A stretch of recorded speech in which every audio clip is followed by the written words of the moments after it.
Welcome to our third annual virtual book reading. My name is Rasie. I will be your host, and I'm also the founder of this event. I absolutely love it. And so it is the power of telling our stories. The hat that I wear, so I'm the founder of RB Jumpstart Coaching and RB Jumpstart Mentorship and Youth Leadership Training Society. And as a leadership coach, I support organizations with leadership training, coaching, and development. And as a book development coach, I support aspiring authors from idea to publishing, so telling their story through book telling, through book writing. And I've published three best-selling books on Amazon. Lead in Your Truth, which is on authentic leadership. Heal on Your Terms. It's on grief and how anyone who's grieving can be empowered to do it on their own terms. And Be Not Alone, it's my memoir, and it's the first of the series of sharing about the first 13 years of my life.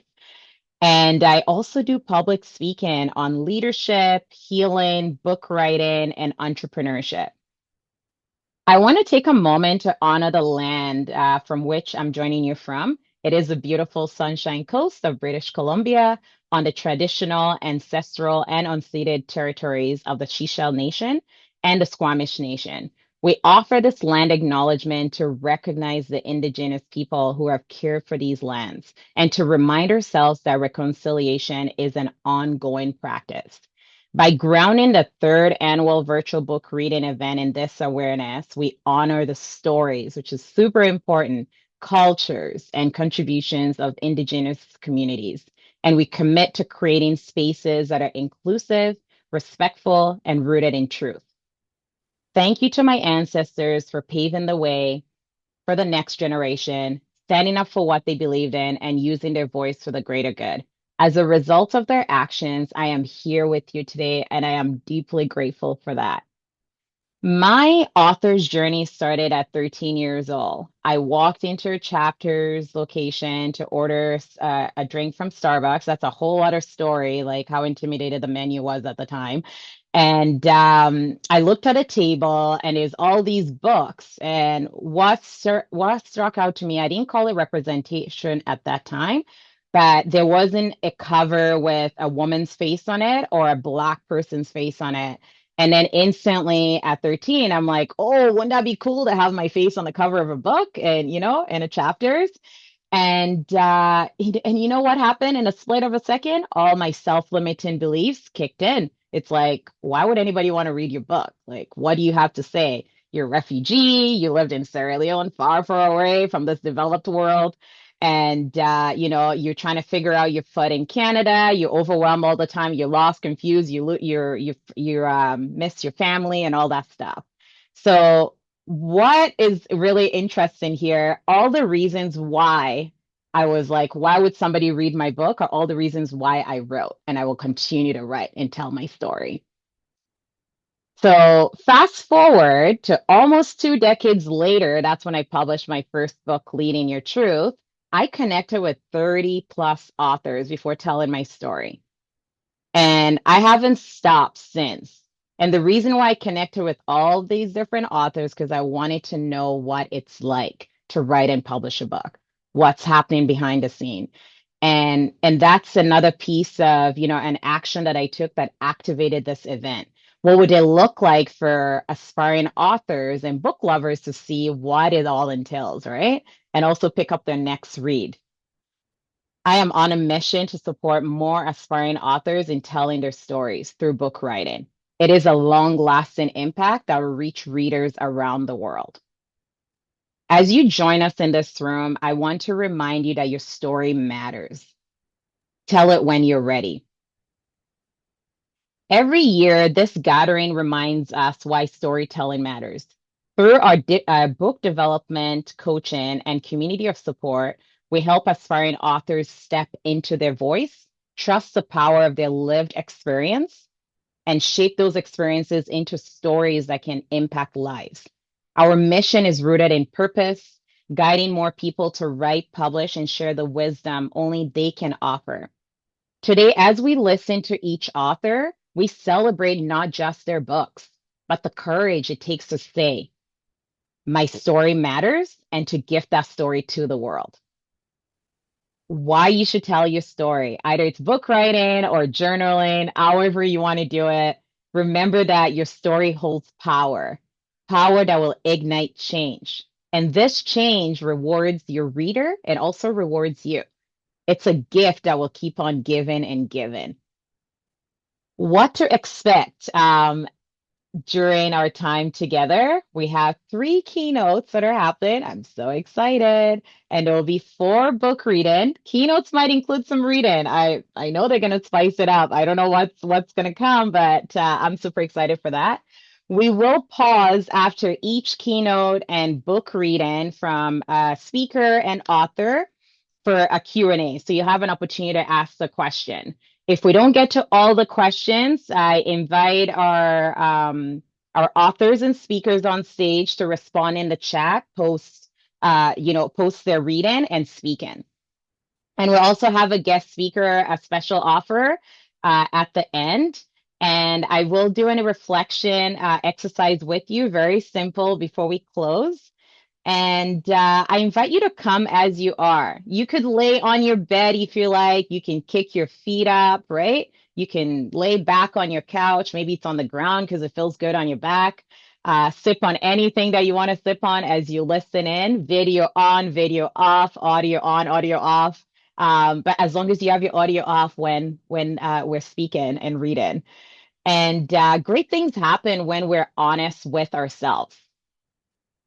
So before we do get started, I want to know how you're coming into this room. Share with me an emoji that represent how you're feeling right now.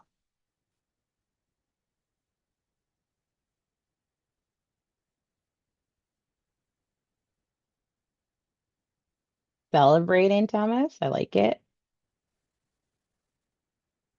There's three dots, and you can choose that and then press react, and you can find an emoji there. Sweet. We're all celebrating. Ooh, Joy, you going to the moon. I like it. Okay, so I'm gonna introduce Jay first, Joao Almeida. Jay, maybe you can wave or something like that. Awesome. So Jay is doing a lot of work behind the scene. This event would not be possible without him, and I don't say that lightly. He has been creating all the graphics, organizing all the information behind the scene to get this going. Jay is a 2021 graduate from the University in California, USA, moved to Canada in 2023, and began working with nonprofit organizations where he supported community-focused initiatives and developed a deep commitment to helping others succeed. Since joining RB Jumpstart Coaching in 2024, Jay has been involved in organizing events, handling administrative tasks, and supporting communication work, among other responsibilities that help keep the organization running smoothly. So Jay will be in the chat with you, and he's going to help us with anything that has to do with tech. So if you have any questions, you can send him a direct message. Or you can put it in the group message and he'll respond. He's monitoring that. He's letting people into the room. So if you were exiting and you're like, oh, please let me back in, I'm just going to run and do this, you can send Jay a message. So that brings us to the beginning of our speaking. So first off is Lisa Rumpel. So Lisa is going to deliver a keynote speech for us today. She is the author of Arise, Shine, and Live on resilience, faith, and bipolar disorder. So as I present the bios of all our speakers and authors, Jay will be putting in the chat a link for you to go check out their book. Or you can save this link as well if you desire. So Lisa Yanko is a wife, mother, and author who is currently writing for a local faith-based newspaper in her spare time. She loves reading books to her daughter and dreams of publishing more books in the future. Her journey to becoming a published author is like a hero's tale with guides and mentors along the way. She hopes you can relate to her story of resilience and encourages readers to write their own story. Lisa enjoys her rose garden, that's exciting, baking pies, and spending time with her family. One thing a reader said about your book, Lisa, a book that will remind and guide you to be grateful, see beauty in life, and will bring you closer to Christ. All right, Lisa, it's all yours. Take it away. Thank you so much. I'm so excited to be here today with you and to share my author's journey. So, it actually started when I was 8 years old. I loved reading. I was an avid reader, and when I was reading, I was like, oh, I'd love to write a story of what I'm experiencing. So, when I was 8 years old, I started writing stories and I thought, I want to be a published author. So I kept that in my mind throughout my life. And I was like, I'm going to do this. I had this goal. So just to give you a little more in-depth peek at my book and a little bit about when I was starting to write as a little kid, I'm going to start off reading a chapter of my book. It's chapter 38, and it's called Writing as a Form of Prayer and Healing. I recently rediscovered my handwritten stories that survived a house fire. Rereading them, I laughed and cried. I felt such appreciation for little Lisa. The humor and simplicity of the stories triggered memories of childhood. When I was 8 years old, I already knew I wanted to be an author when I grew up. I look back on these stories with wonder. I wrote about what I knew and what I had been reading as a child. In the afternoons, I would sit cross legged in a t shirt and shorts on the living room floor and write these short stories with my pencil onto scrap paper. A few of the titles were A New Baby. I have lots of siblings. Quoted above. A Surprise Party, and Fluffy, a story about a classroom pet. There were stories about welcoming new siblings and struggling with math homework, about the joy of an unexpected pet duck, conflict with classmates, and the wish for a surprise party that included the whole school. When they drove up the driveway, her mother knew every little thing to know about Fluffy. Well, said her mum, getting out of the car, I guess I better get a snack for you two. Excerpt from Fluffy. These precious stories remind me that I've always been a writer. When imposter syndrome shows up, I can silence the thoughts that tell me to give up. Writing was something I do for fun. I have always enjoyed spending time with a notebook and pen or reading a book. In that moment, I remembered again, recalls Sarah Clarkson in Book Girl, that a woman who reads is a woman who ponders, who knows the holy secret of time spent in quiet, the power that comes from stepping back from the madness of screen and email, schedule and headline, to seek an inner place of hush in which she may know her own heart and the voice of the Holy Spirit afresh. Today, writing is both fun and necessary for healing. At first, I struggled to write about my mental illness. I'm thankful for the handful of people who went before me showing it was possible. I thought, if they can share their journey, so can I. I am not alone. I repeat this to myself often because I can feel so alone. I know I'm not the only one who feels this way at times. When I got sick as a teenager, I felt alone. When I received a diagnosis of a chronic mental illness, I felt alone. When I experienced sensory hallucinations, I'm the only one who can see them or feel them. But I am never alone. Jesus is beside me in times of loneliness and fear. When I feel hopeless, I reach for his love. Sometimes the only vocal prayer I can articulate is help or Jesus. My brain works differently than others. Bipolar disorder affects my thoughts, mood, and behavior, and causes periods of high energy that can lead to a crash of depression if I don't regain balance. I'm learning about presence versus performance. The Lord is patient with me. He loves me even amidst my stumbling and striving. I am buoyed up by his love in the sacraments of reconciliation and the Mass. He comforts me when I recall the scripture, I am with you always. My identity as a child of God is a great gift that brings solace in the face of depression. The Lord promises to never abandon me. God gives us our identity, and illness does not define us. We are images of the Creator. God saw that it was good. Even from the broken parts of my life, newness and transformation can take place. Writing is a form of prayer too. I speak to the Lord in prayerful letters that give me space to pause and reflect on my needs and the good in my life.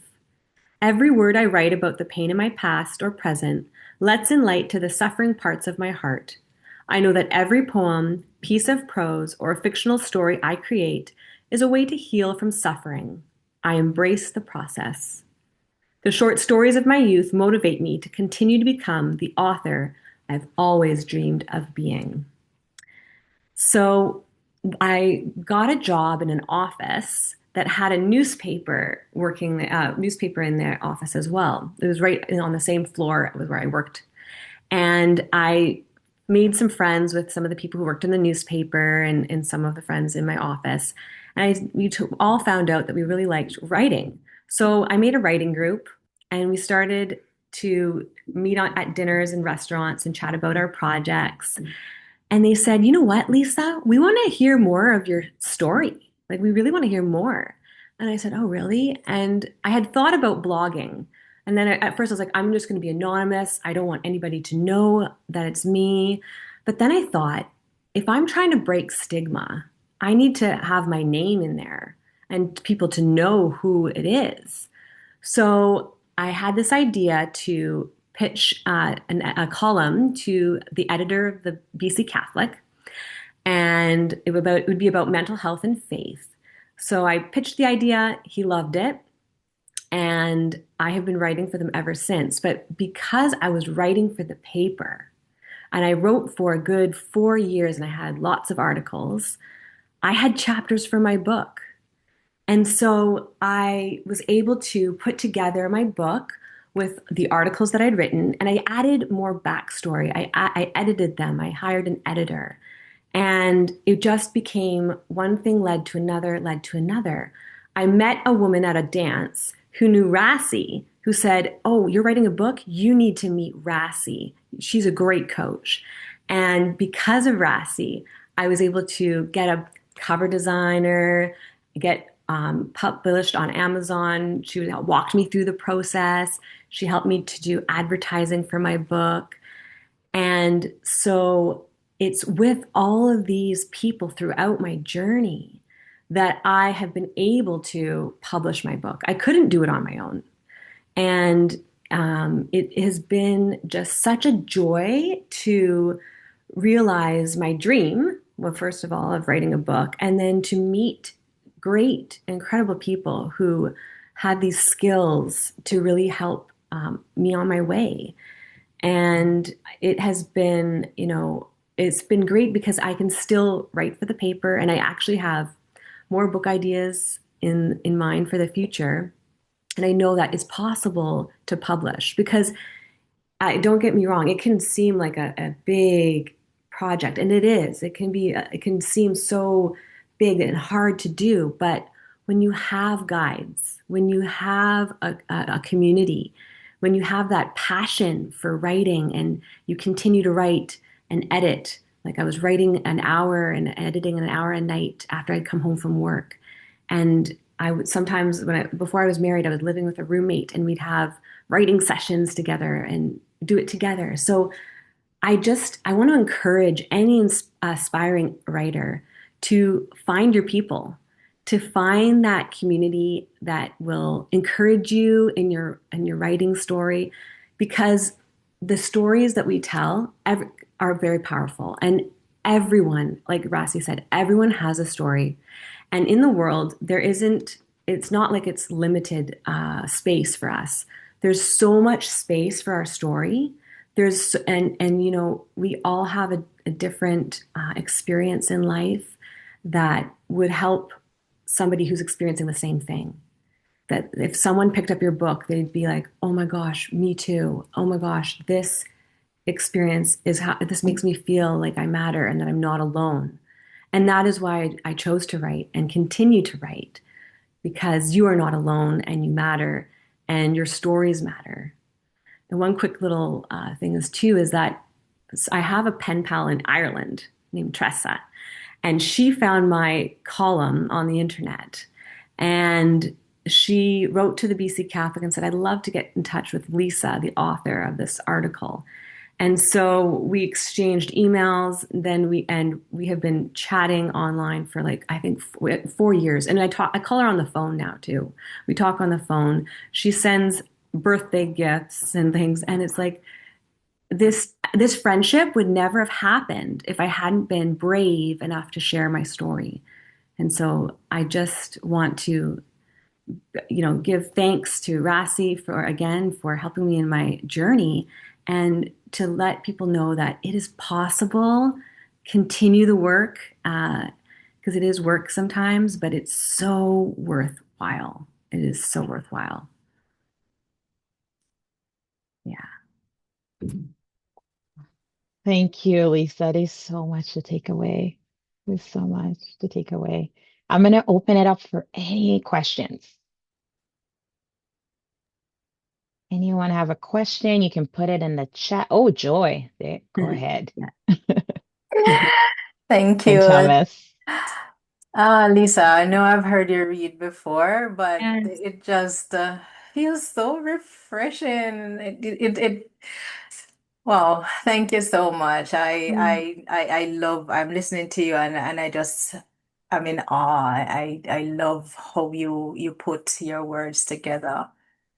I wanted to ask you, because you talked about wanting to remain anonymous, but then eventually you made the decision or you got to the point where you you outed yourself. Yeah. Yeah, how did you grapple with that? At what point did you decide, okay, yes, so what was that Mhm. moment for you? I think it was because so I wanted to be anonymous because I was like so afraid to share my story. I was like, people are going to think I'm weird. I'm so different. I was thinking I'd be less than, thought of less than. But then I think the society and culture started to talk about mental health more. I found sanctuary mental health ministries. They had courses and programs, and they started, mentoring parishes about mental health. So pastors were getting to know about mental health. Communities were starting to be transformed. And so I was like, okay, this is good. And then I also found I was on Instagram and I found this Instagrammer who shared about her mental health story very publicly. And I was like, okay, I if she can do it, then I can do it. And but Joy, it's funny, like just before hitting publish on Amazon, I was like, no, I can't share it. No, I don't want to share it. But and then I was like, no, I have this, I did all this work. I have to do this. I've got to commit. So it was even I had it like it was like a little bit of a tug of war in my heart just before the publishing too. Yeah. Awesome. Thomas, go ahead. Hi, thank you, Rasie. So, Lisa, that was very, very powerful. And again, the power of the Lord Almighty is just fantastic. And I mean, the power that you believe in, end of the Hmm. day. Yes. And for you to come out, because the reason is that I'm a podcaster and I have a lot of people, they come out with them and they do talk about the same thing about how they view their own self and Hmm. how small they feel, how there's no validation within their own self. What I wanted to know was, okay, first and foremost, congratulations on the book. Thank you. And the second thing, what I would want to know is that how do people get in touch with you? Hmm. I'm on Facebook. I am not on Instagram right now just because I was finding it as a distraction. As a Hmm. new mom, I was very distracted with it. So, Facebook, email, that is the best way to reach out to me. Okay. Yeah. And yeah, if you could just put in your once you're free. I'll put it in the chat. And yeah, so I guess you're not on LinkedIn, right? I am on LinkedIn actually. Oh, okay. Yeah, and I am on LinkedIn. That's right. Yeah. Interesting. Yeah, Awesome. these were the things because I believe that's because I give a platform for people to talk further, and yours would be a very, very powerful one. Oh, thank you. That's what I Thank you just so wanted to much. say. Thank you so very much. Thank you. I love this collaboration that's happening right in front of us. I'm so excited. That's the power in It telling our is. stories. Yeah, I just want to like key words that I'm like taking away, Lisa, from what you shared. Presence over performance. You're Hmm. never alone. It Hmm. is possible. I invite everyone in the room, reflect. Either you can put it in the chat or you can write it down somewhere. What resonated with you as you were listening to Lisa speak? What prompted, what sparked? and what prompt an action that you can take forward in your own life experience. All right. Thank you so much, Lisa. We're going to move on to Brighton Gbarazia. Okay, let me do this thing on pin and then a pin. Okay, one sec. I got this. Awesome. Wish I had a question for Lisa, but I wasn't sure how to do the reaction thing. Put my hands up. Oh, I see. Do you want to ask? And then we can move on. Yeah, Lisa still has sure. 1 minute. Yeah. Lisa, I was just gonna ask because I think the imposter syndrome we all struggle with. So just Mm. one, maybe you can share maybe one or two things that you do when you feel that feeling or when you're struggling with it that helps you kind of tame it. Yeah, sometimes I think about my pen pal. I'm like, Tressa needs to hear this. Or I think about, like, so, that one person that would need to be lifted up, inspired, or something like that. And then I continue. And then I also think, why not me? Why not me? Why can't I tell this story? And I think really my inspiration sometimes does come from the Holy Spirit, and so that I do pray sometimes before I write. I do pray for the inspiration because the creative power is very strong, but sometimes we can get in the way. You're right. We get that imposter syndrome. So prayer is one, thinking about the people who need to hear the story, just in a particular person, and then that's how I get through.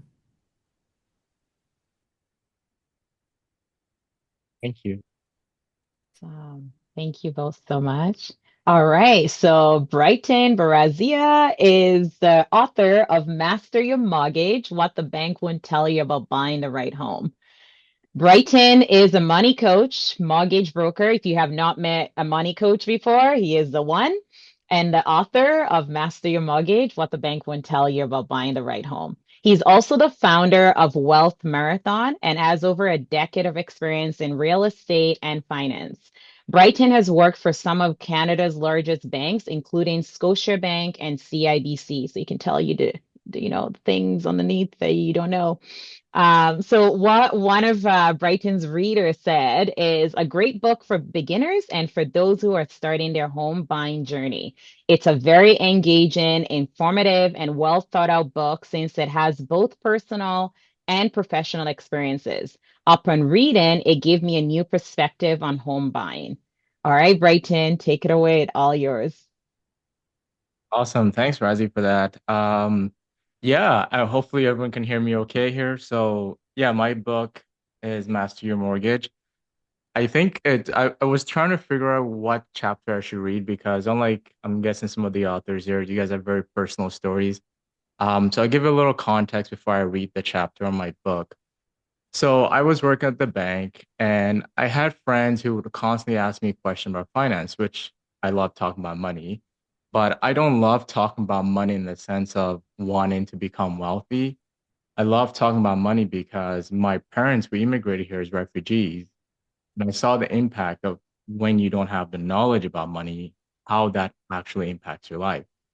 So for me, I've always been interested and curious about learning about money, not necessarily to become wealthy or anything like that. Just I figured it's good for me to know about it.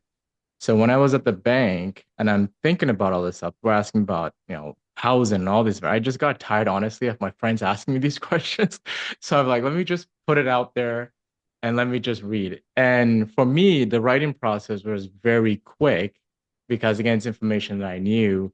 But like a lot of authors, you get to this part where you finish the stuff, but now you have these fears, these things that you're concerned about. Who am I to write this thing? Well, what authority do I have? On and on it goes. But the one thing I knew with my book that I want to do is because I'm sure most of you are like me, which is you probably don't want to read a book about mortgages for the average person. And the average person is really who I was trying to get, which is that person that probably doesn't want to read a book about mortgages.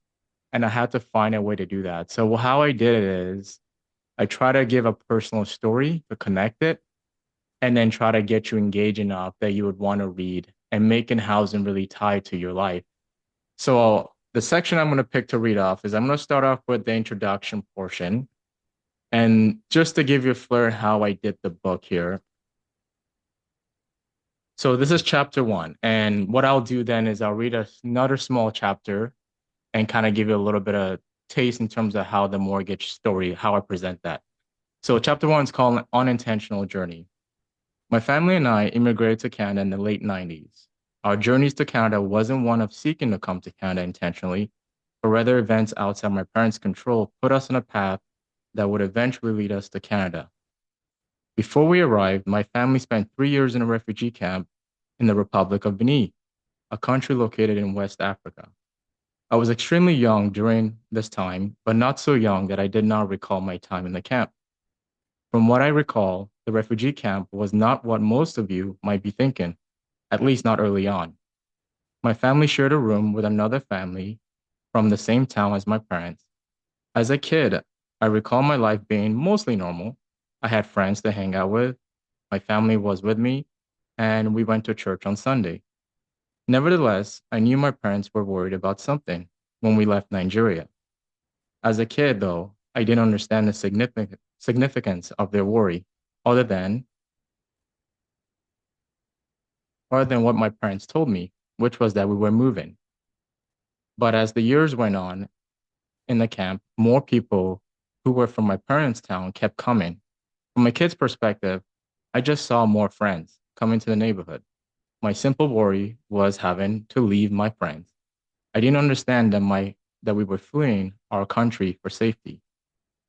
My parents left their place of birth for many of the same reasons most refugees leave their home country: conflict. In my parents' case, it was an economic conflict around resources. My parents are from a small tribe in Nigeria called Ogoni. An overseas oil company had a pipeline that ran through the village.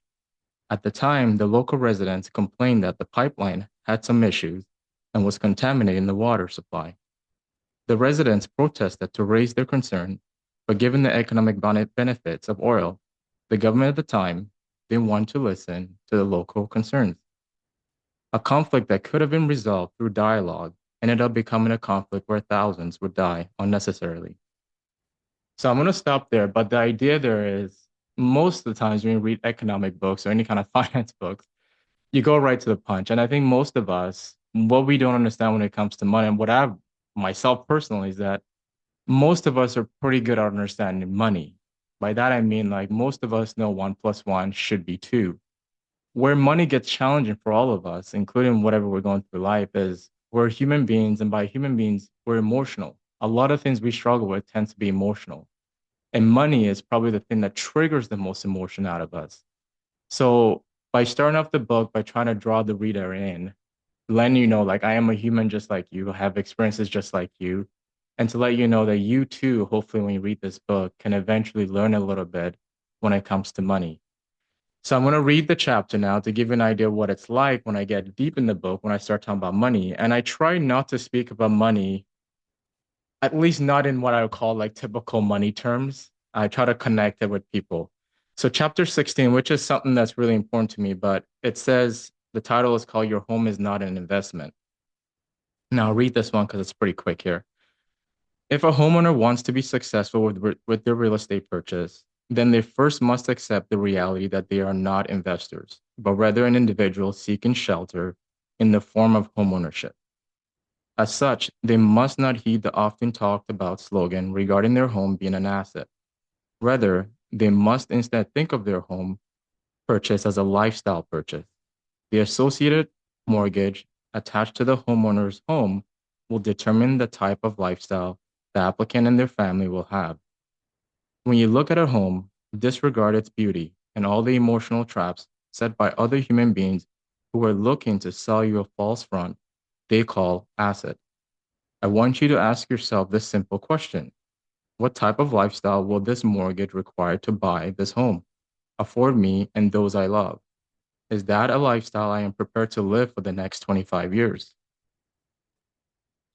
If you approach your purchase that way, then you will have a mindset of a homeowner rather than one wanting to be a real estate investor.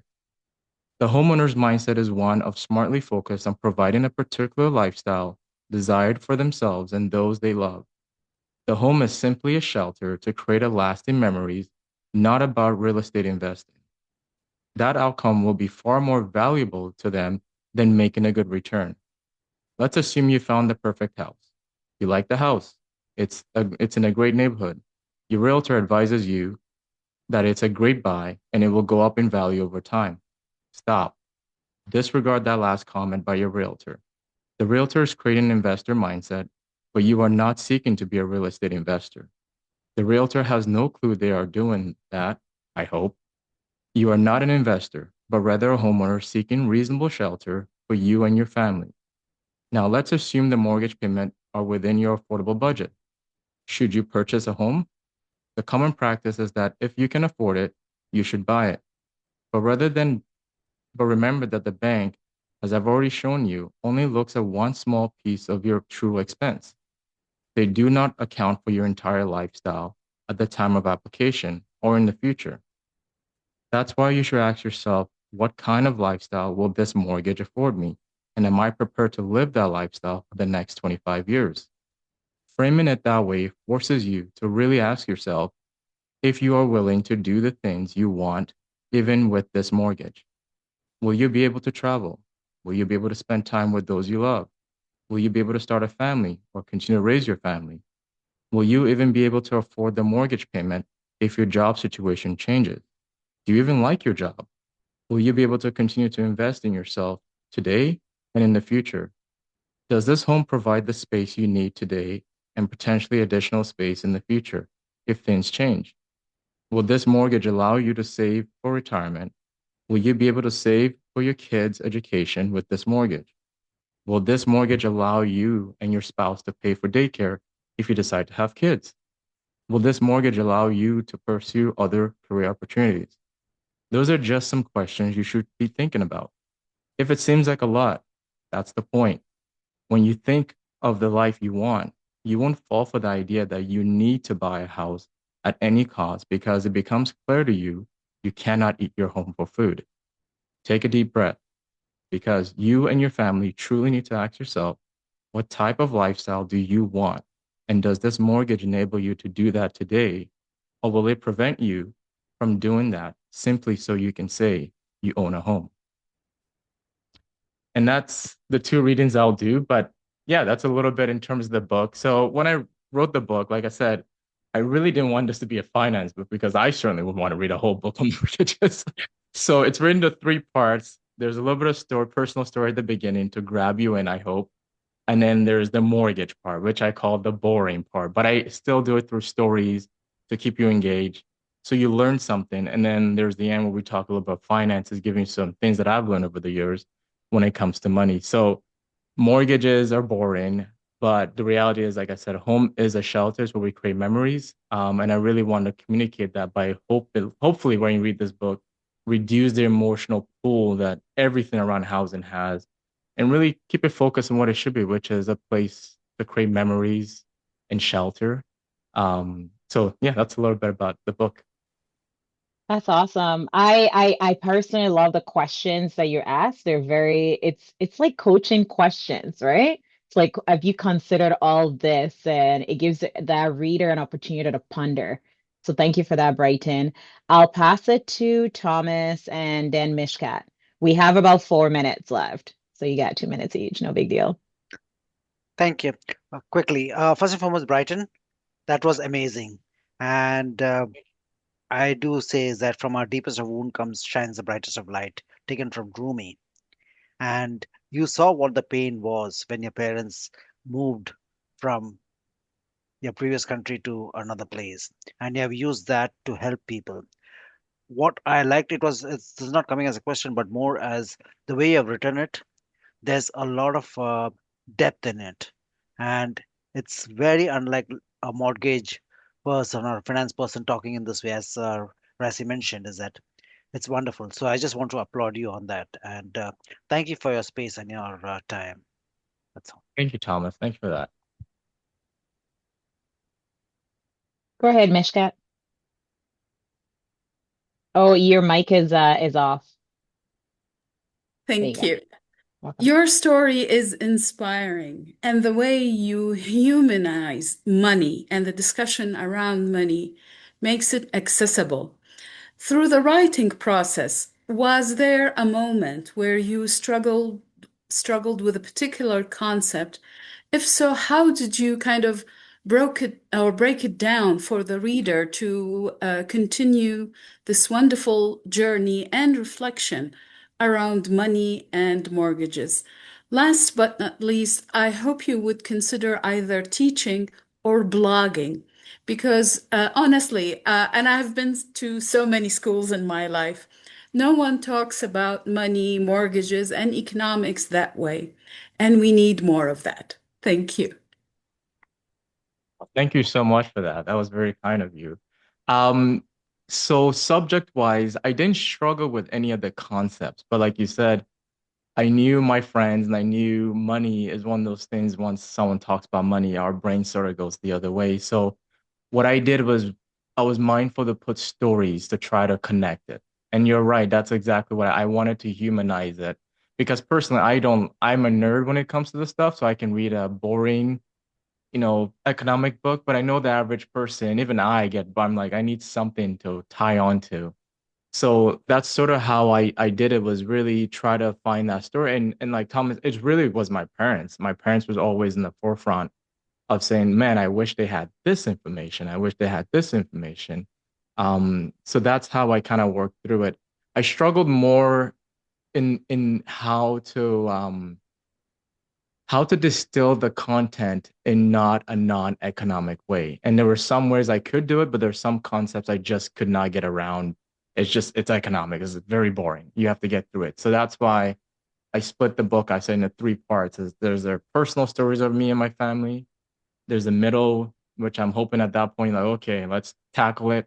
And then we dive it right off it into the third part, into a little more story and stuff like that. So my hope is that I'm not expecting everyone to get everything, but if you read it through, you're gonna get something. Even the personal side, you get the finance little tidbits in there as well. Thank you. That's awesome. Thank you so much, Brighton. I just wanted to share like what I took away. Money can trigger emotions out of us. Knowledge is power. Your home is not an investment. Yeah, you're the first person I heard that from, and I was like, yeah, that's totally true. And also considering what type of lifestyle do I want to live before making that purchase. Thank you so much.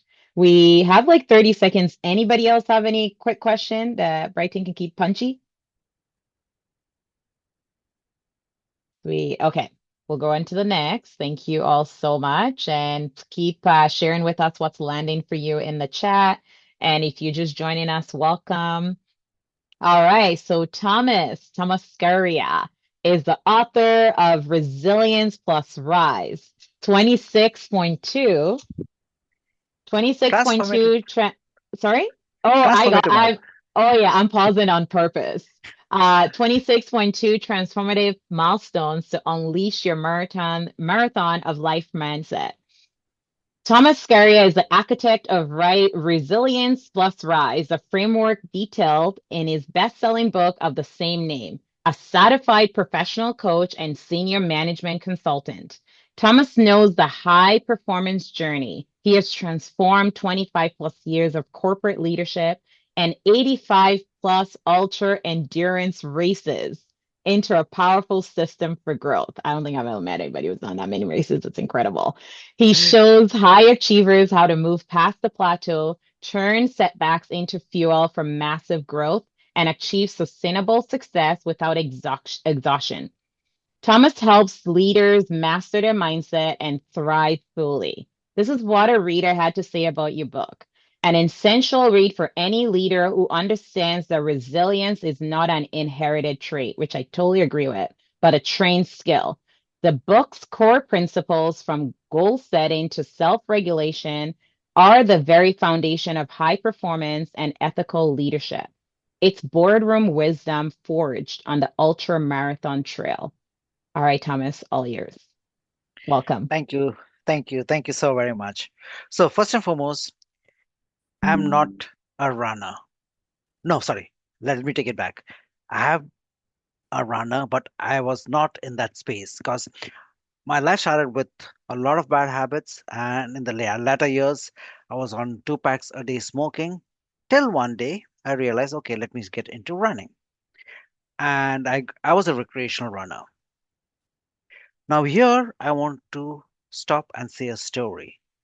For around 10 years, I was just a recreational. I would do some long distance runs here and there, but it was just on the space of existence. I would enjoy it. And as life, I would just be in that existential space. 2020, the time of COVID, there was certain dramatic transformational changes in my life. To overcome that, I got into more running because here in Vancouver, that was the beauty of it, is that you could be outside as long as there is social distancing, which I welcomed. And in the due course of time, in few months, I started feeling the grounding back thanks to my running. So I turned back to God, to universe, and said that what can I do to give back? Because I have felt that grounding, and it was quite emotional time for me. And when you ask the universe or God, the answers do come in. And I think so Lisa can vouch for it. I don't remember whether it was a junk mail or a junk email that came in asking for donation. I said, I do not have money because I have lost my job. I don't know what to do. But what I can do is I can do a fundraiser. And I picked up on a challenge which I thought that I could never ever do it. I picked up on doing 5 weekends, 5 marathons. So 42.2 kilometers every Saturday or 26 miles every Saturday. And the fundraiser was for Terry Fox Cancer Research. Now, the mindset I already had was, thank you, Rasie, thank you all. Mindset I had was coming from my background. When we were growing up, there were three pillars which defined my mindset. I Society showed me not to show how to live a life. They told on how to audit other people's life. What do I mean by that? You could either compare your life to them, you could criticize their life, or you could complain about your own life. These were the three pillars which they were taught to be. I picked up on this 5 marathons, 5 weekends, and that's when I realized what resilience is all about. And that is, I have been a writer. I used to blog a lot on LinkedIn and Medium, etc. And when people look at me, in fact, Rasie have seen me. If I say that I'm a runner, people look at my say, no, you cannot be a runner because I do carry quite a bit of weight. And when people look at me, of course, coming back from those ideologies, you run? Well, looking at my prosperity belt, my stomach, I would say I run with my legs, not with my stomach.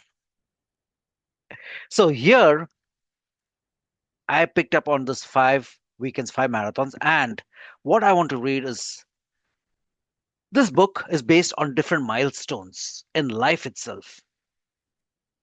How I break down a marathon in different, like in a marathon, you got a start time, you got the middle miles, you got the wall, you got the end miles, etc. For people who are runners, they know about what I'm talking about. So this book is broken. This book is not about running. It has got a backdrop, but it goes further than that. So the chapter over here is embracing the difference between falling and failing. I have missed more than 9,000 shots in my career. I have lost almost 300 games. 26 times I have been trusted to take the game winning shot and missed. I have failed over and over and over again in my life. And that's why I succeed. Michael Jordan. The marathon of life is an enduring test of resilience where each step can be a triumph or a trial. On October 31st, 2020, as I stood at the starting line of my final fifth marathon in the weekend long fundraising endeavor of 5 weekends, 5 marathons, I felt the weight of my journey behind me, the uncertainty of the path ahead. The physical exhaustion was palpable, but more daunting was the mental battle raging within. The doubts whispered with every breath, questioning my ability to endure another 42.2 kilometers or 26.2 miles. It was in this moment of vulnerability that the true challenge of marathon revealed itself. The struggle was not against the distance, but against the shadow of negativity that clouded my mind. In the spite of calamities, I have created a mindset to think positively, maintain a spirit of optimism, and not to dwell on the negative possibility. But this advisor was difficult to follow at that moment, because I had just got a call on a project that I was investing a lot on that had failed. The blip of positivity that usually was a blink in the darkness and the incessant rain did not help. Pondering thoughts, forget the run, go home, dissect why the project failed, whimper in a corner or continue to complete the rest of 42.2 kilometers. A pause, a call, a few deep breaths, rethinking why I started to do the specific run. That's when the answer came, a gratitude, a sense of self accountability, and a commitment. The moment of giving up or taking the next step is a fragile time in ambiguity. That, my friends, is the difference between falling and failing. So remember the three pillars I had mentioned about complaining, comparing, criticizing? After these five marathons, it changed into four stronger pillars. That was courage to take on task which is above your own mindset. Second was clarity of your goals. What are you working on? The third one was commitment. You got a goal, commit to it. Work on it. Do not give up hope. Take a pause, but know the difference between failing and falling.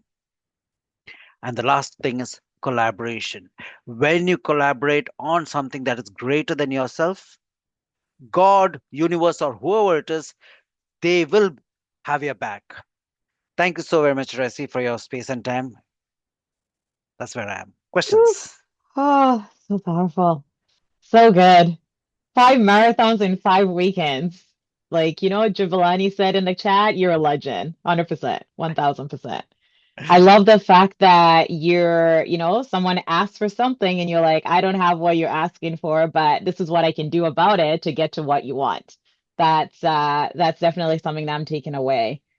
Do we have any questions? And you can put it in the chat. Oh, Brighton, go ahead.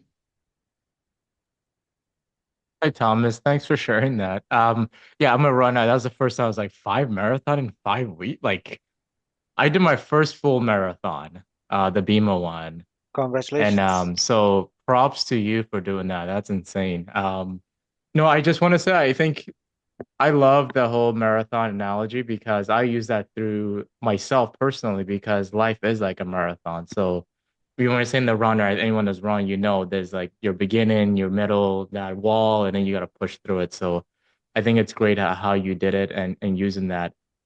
I'm just still curious, how did you prepare for the 5 marathons?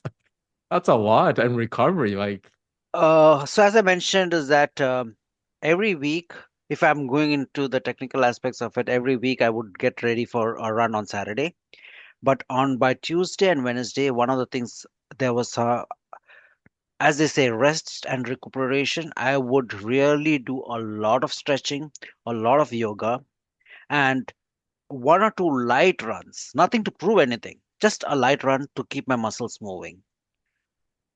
A lot of water. There was a talk about water before, but a lot of water, a lot of healthy fruits and vegetables, and the most and the biggest thing was, why am I running this? So this run, when I said about cancer research, yes, the people are challenged who are lying on the bed, but this was a war cry for people who are around the bed, because the people on the bed can cry, Everybody can see the tears. But people around the bed, who wipes away their tears? Who feels their pain when they go back to sleep in the night? So whenever I would feel the pain within my own body, I would say, yes, fair enough. I've got this pain. I can go home, put on a painkiller, have a painkiller, put some balm, have some hot bath and everything like that. It would go away. But what about the pain of the those people who are on the bed? That gave me more power. And of course, the blessing, you got to always believe the blessing always comes in when you give out to something which is bigger than yourself. And I believed in that. Does that answer your question? Yes, that's awesome, man. Thomas, we have a question in the chat from Mahmood. He'll like to know more about the difference between fail and fall. Yeah. So failing is that project which I had invested a lot. In fact, the initial part of putting in this investment for project and everything, and when it failed, I had a point wherein I could just go back home and, as I mentioned, whimper in the corner and blame anything and everything around about why it failed. I was accountable to nobody about these 5 marathons, just to my own self. Nobody would have a check mark whether I've done it or not, except the truth of my garment showing the time, the distance that I've completed. I could have posted and said that garment is not working that day. That is failing. But falling is what resilience is all about. Getting up, dusting up, and say, okay, now this, now what? Yes, I have got a biscuit, I've got a mindset. Thank you. So I would push myself to the next level. And again, as I just mentioned before, for whom am I doing this? And another main thing was during the time of COVID, when people were struggling financially and otherwise, I got more than $2,500 in donations. So it shows the goodness of people all around. Oh, thank you so much. Mahmoud, does that answer your question? He is clapping. Okay, Yes. fair enough. Thank you. Oh, Yes, that's yes. amazing. Thank you so much. Thomas, thank you so much. Oh, yeah, Lizette, you define resilience in a whole other way. Go ahead, Lizette. We have about 30 seconds. No pressure. Thank you. Thank you so much. Hi, Rasie. Thank Hi, you, Lizette. everyone. Nice to meet you. I'm so blessed. This is too good to be true. Honestly, I am just speechless by hearing all the stories. Just to be concise with my question, I already, Rasie knows that I'm in the building of my book. I've been doing it for, I think I started writing for I think a year ago, but very inconsistently, because I just started just to do it as a journal, and it ended up. Then the idea of putting it as a book was something that just came to my mind for different reasons, but just in terms of habits, because we know that there are a lot of aspects and factors to that will help us, or that will help a writer to write the right thing, and also at the right moment, right? So I wanted to ask if I could ask for 2 or 3 top habits that you could recommend when it comes to writing. What would they be? Because personally speaking, I am struggling a little bit with consistency. I try to write not when I feel like, but when I don't like sitting and writing when I'm not in a mood, when I know that I have a lot of things going on in my head. So for me, I find inspiration when I have the thoughts, when I am in stillness, and I can find myself to just put it in writing. But yeah, in terms of consistency, I'm struggling. So I Sure. just wanted to know what would they be. Sure. Thank you. I will make it quick, Rasi. Thank you. Thank you, Lizette. It is a challenge for a lot of people with different habits. You mentioned it's about a habit creation. First and foremost, when I wake up in the morning, I say, today is a good day. I'm blessed. What can I do to change it? Starting with a mindset like that will help you to elevate what you're doing. Why are you writing? Get it back. Write it down somewhere. Why am I writing? Are you writing to get your name as a publisher? I mean, as an author? Or are you going to help somebody? So if you see from that point of view that, okay, you know what, I'm going to uh, get the draft done and work with Rasi, then the changes will come in. But if you believe that this particular chapter will help somebody, like Brighton mentioned, he knows he's going to help some of the people who are struggling with economic challenges. So when you're coming up with your book, in what way is it going to create an impact? Even if it's a story, Mm, how is it going to create an impact?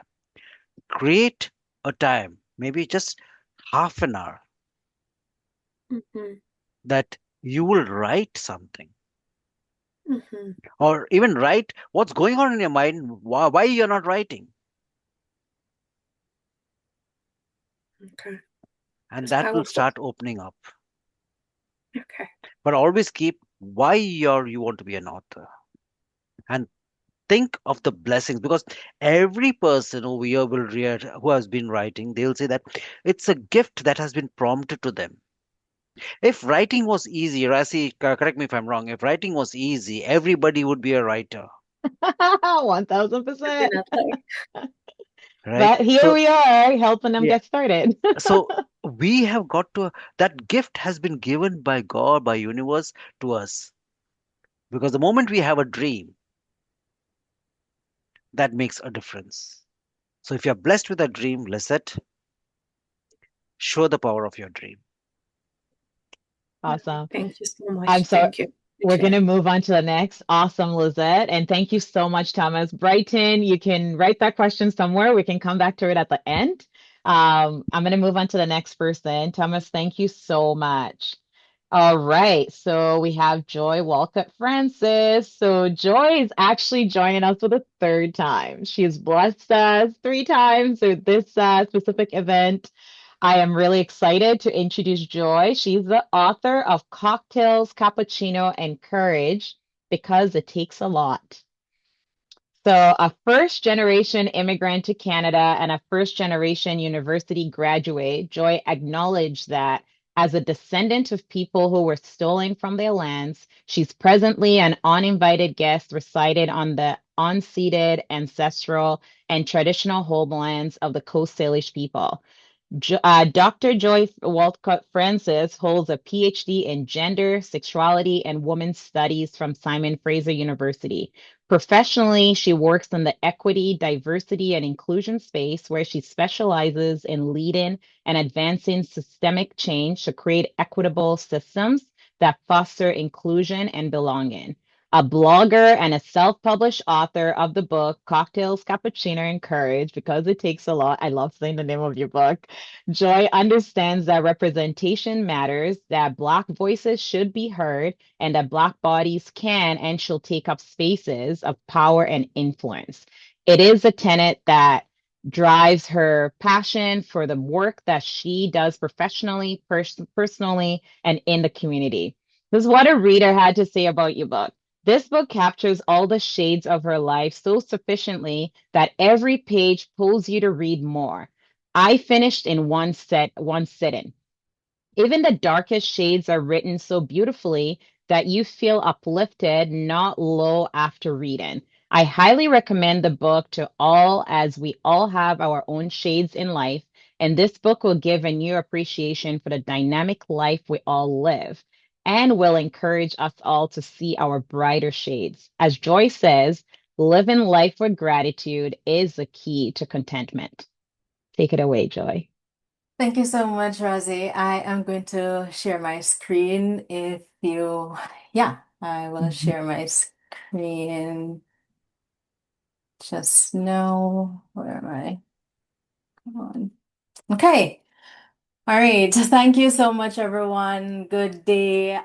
It is such a joy to be here, to be surrounded by all of you, fellow readers, writers, dreamers, believers in the power of story. And I am placing a whole lot of emphasis on that last part because I know that if you did not believe in the power of a written spoken word, you would not have been spending the better part of your day here. So if you're with me on that, just go ahead and drop me a heart emoji. So stories have always held a special place in my heart. I grew up in a family with a dad who could turn any event, any memory recollection, or even the most mundane reading into a captivating story. And so because of that, anywhere my dad went, he would be surrounded by fans of all ages, people just listening to him talk. As my siblings and I would often joke, talk pure nonsense, because that was just my dad. So, I guess when I decided to start writing my book, it didn't come as a strange feeling. It felt more like a calling, a strong desire, something that I needed to do. And it wasn't that I knew where to start or how to start. Of course, thanks to you, Rasie, for your coaching support, I was able to figure that out. Because for me, all I wanted to do was to make sense of the memories that refused to stay quiet. Those moments from my past that kept resurfacing as though they were trying to point me to somewhere or point me to something that I seemingly couldn't grasp, but I just desperately wanted to make sense of them. And so the pictures that you're seeing here on my slide is my siblings, my two sisters and I with my dad. And on the right is my mom and my two sisters. I do have two brothers. Well, one has passed away, and the other brother is he's just being a brother. We have never been able to capture him in a full family photo, so that's why he's not in any of these.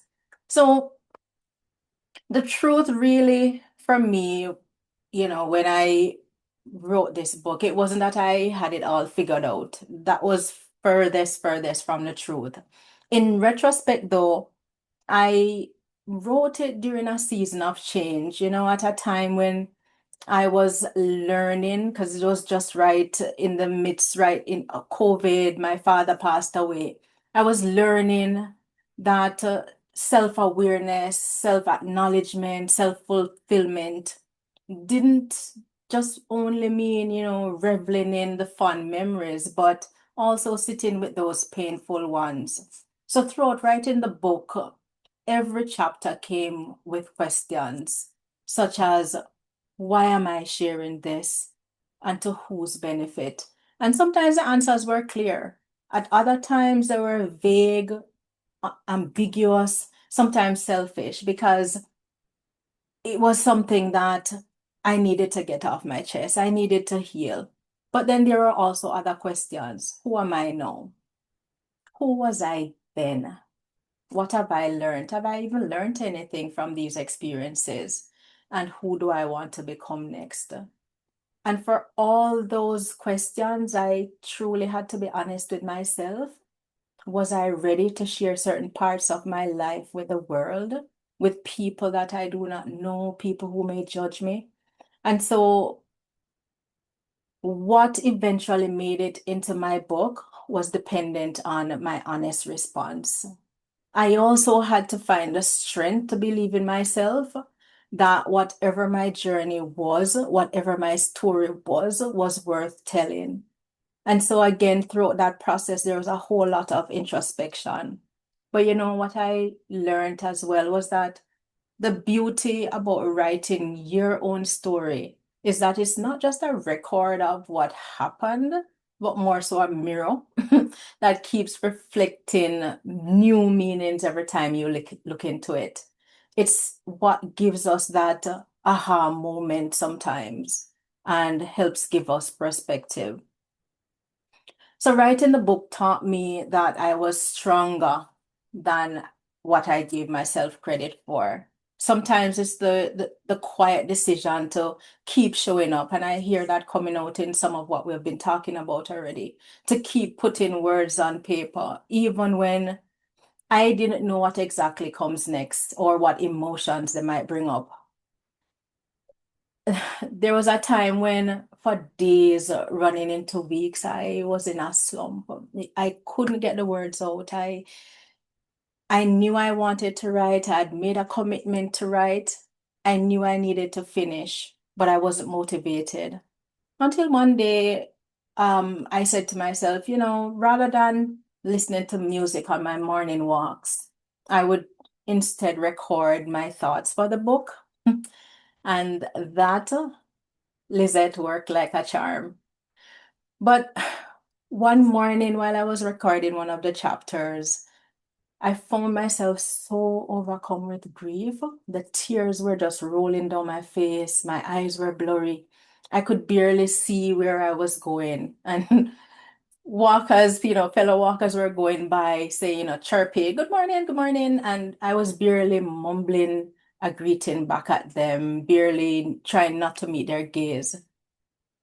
But that wasn't the end of it, because I later had to face the editing of that recording.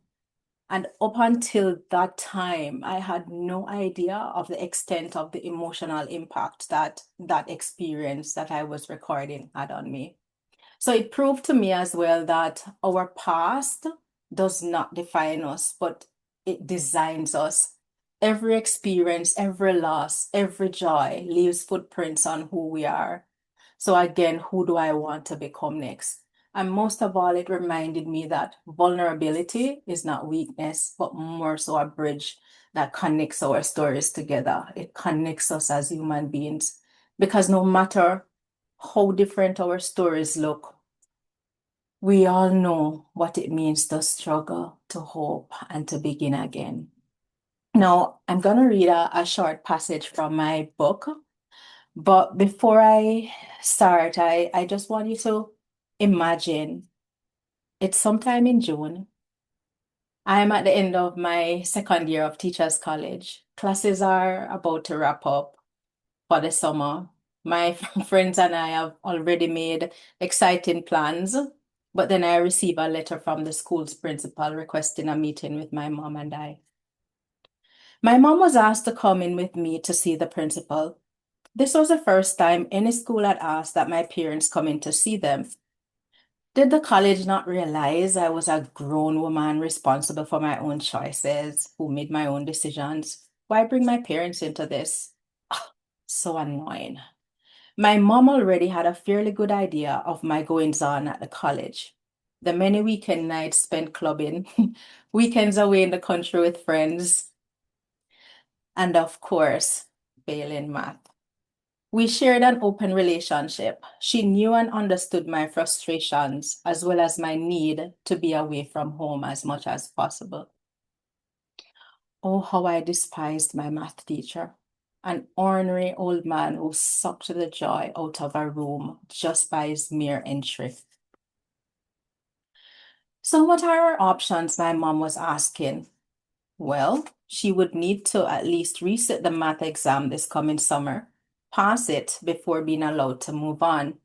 She could also repeat the classes next term, or sit the year out and redo the exams for both courses when they are offered during the term. I was devastated. What did she mean by sitting a year out? A whole year? That would mean my friends graduating before me, and worse yet, having to continue with the year of students who were now a year below me. This is unjust. I was angry. I knew that such a harsh decision was influenced by the math teacher's report to the principal. The thought of dropping out of college overwhelmed me with grief. It was the worst day of my life. I was a failure. I had let my mom down.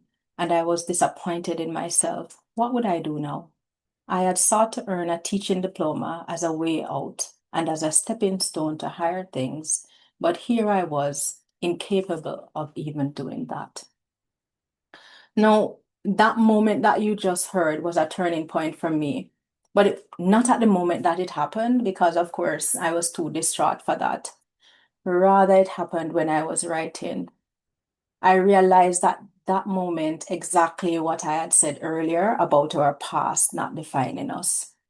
If you get a chance to read my book, Shameless Plug, you will see how each piece of the story that I tell impacts my life, the disappointments, the challenges, and even the joys. How those, without me even thinking about them, help to transform and form aspects of my life. So writing that scene was more of a revelation, something that my mind questioned, but never had a chance to unpack in any kind of systemic way. Being able to give breath and voice to my story was also a release. I could finally put my finger on it. It was also an invitation, inviting more stories that remain unheard to be told. So, on this wonderful autumn Saturday, I leave you with a question. If you were to write your story, what would that moment be that you'd start with? Would it be the hardest one, the happiest one? Or would it be the one that changed everything quietly when no one was watching?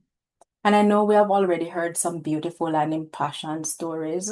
And of course, there are more to come. And I do believe, I really do believe that each of us here carries a library inside of us, chapters of laughter, lessons, heartbreak, and hope. Every story, no matter how ordinary it seems, holds the power to heal someone else. So see your story as valuable. And as I close, thank you for listening, for holding space, for being part of a world that still believes in words.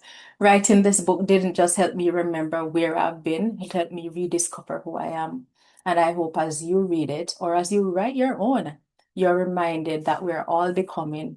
Each chapter, even the messy ones, is proof that we're still here, still learning, still writing, still growing. And here is a link, a QR code for my book. Again, shameless plug. Thank you so much.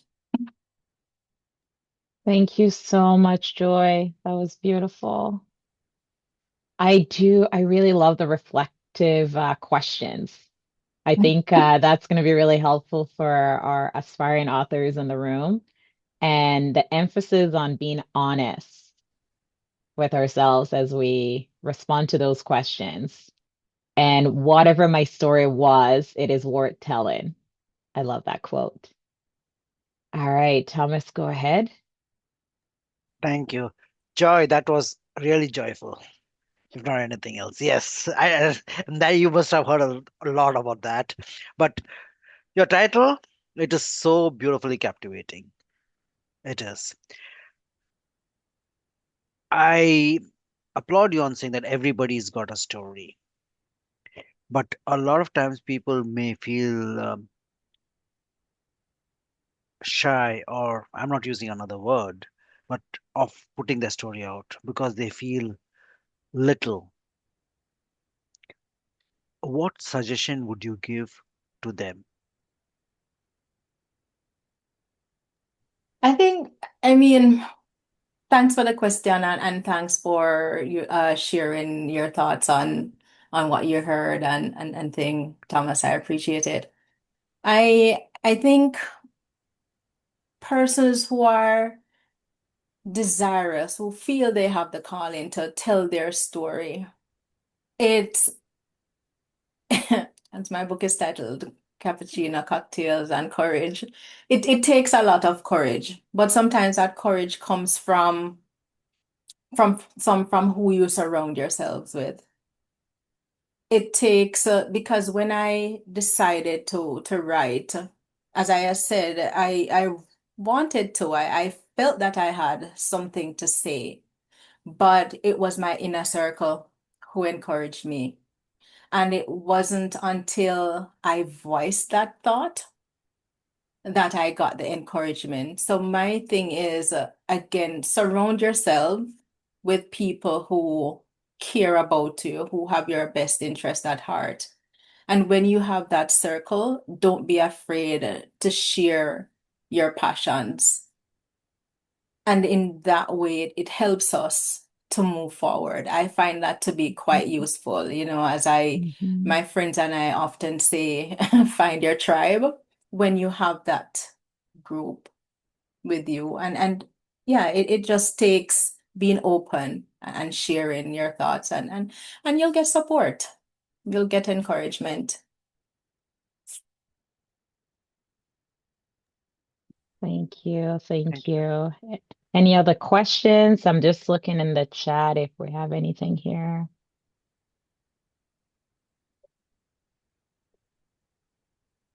Okay, Joy, I have a question. Maybe you can kind of share with us like how you came up with your title. I kind of know this already, but I want people to know. Yeah. So I'm from Jamaica.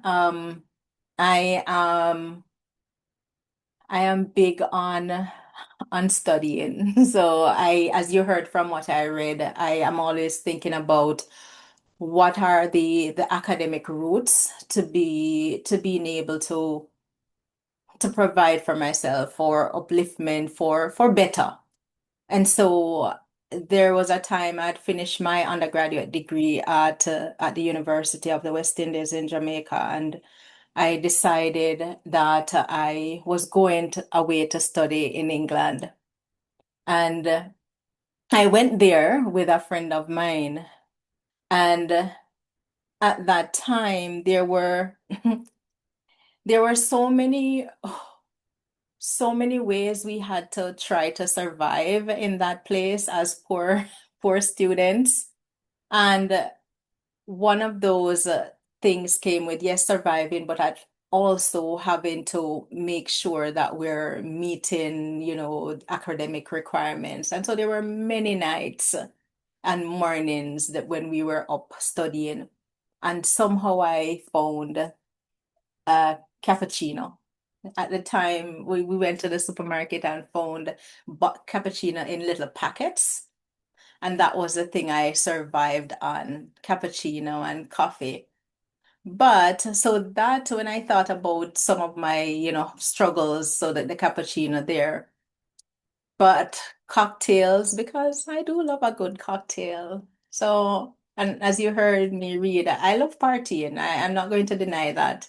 So I do love a good cocktail. So in those moments of happiness and joy is the cocktail. But throughout my life, everything that I have, the challenges that I have overcome and I'm still overcoming, for me, it has taken quite a bit of courage to get to where I'm at. So I thought about combining all my passions in that. So yeah. Thank you. Thank you so much, Joy.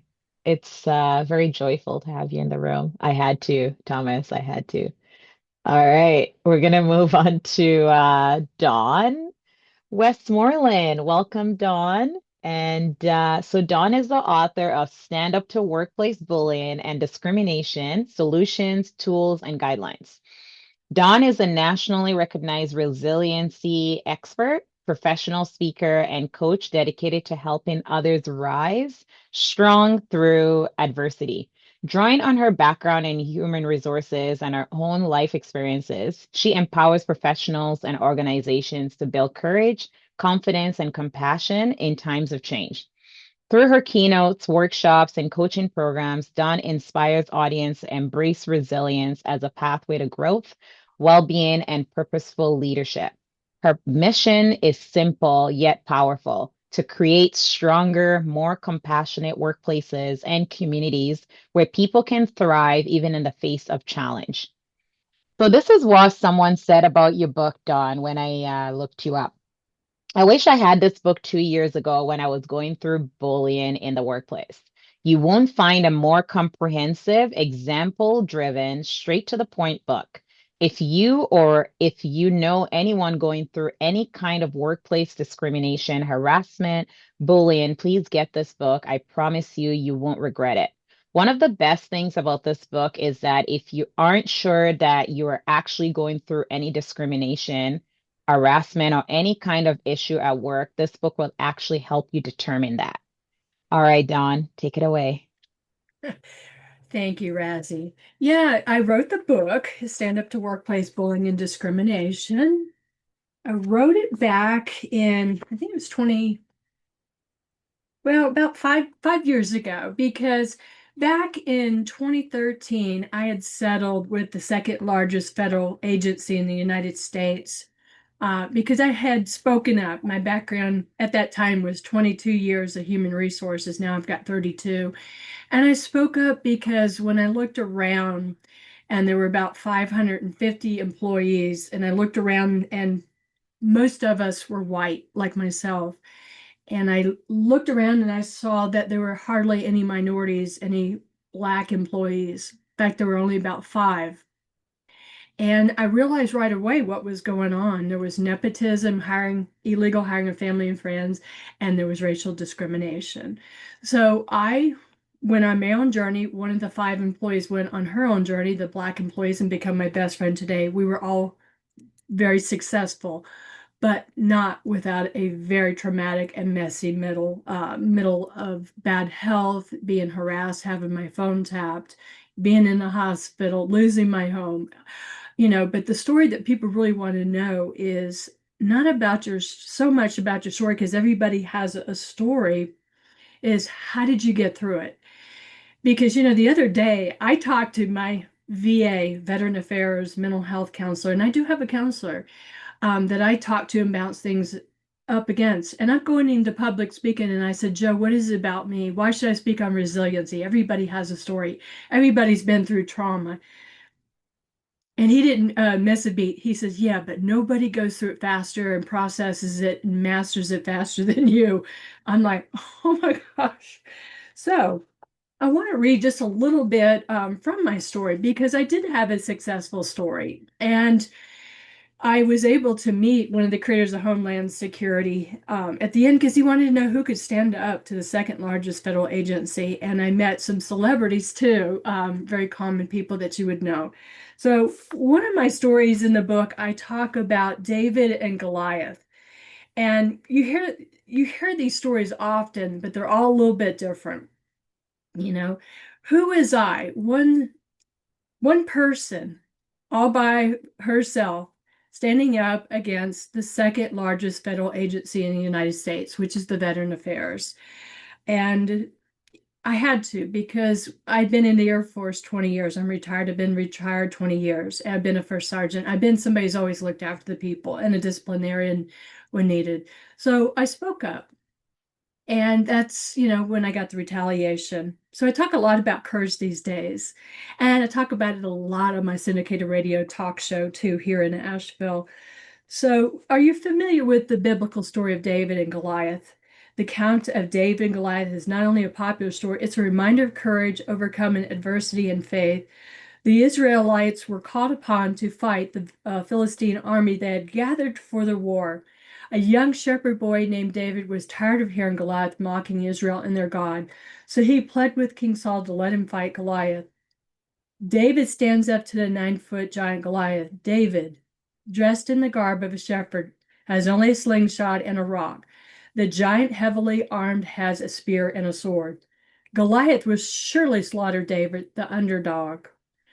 The mighty giant also had a full suit of armor for the fight. However, after listening to Goliath laugh at him, David hurls a rock in his sling. The rock makes a direct hit on the giant, who falls on the ground. The humble shepherd boy cut off Goliath's head, and that changed history. David's faith and confidence won the battle that day. For anybody out there listening, I'm sure you have your own stories of overcoming a trauma. And yes, the middle can be messy, but the beautiful thing about writing about your story is somebody needs to hear it to free themselves up from being paralyzed from fear or insecurity, so that they can share their story. So I was able to share my story and continue to share my story because of the strategies that I have in my book. And strictly on documenting, I am a queen of mastering documentation. And there's definitely a way that has to be documented. It's not just writing in a black book.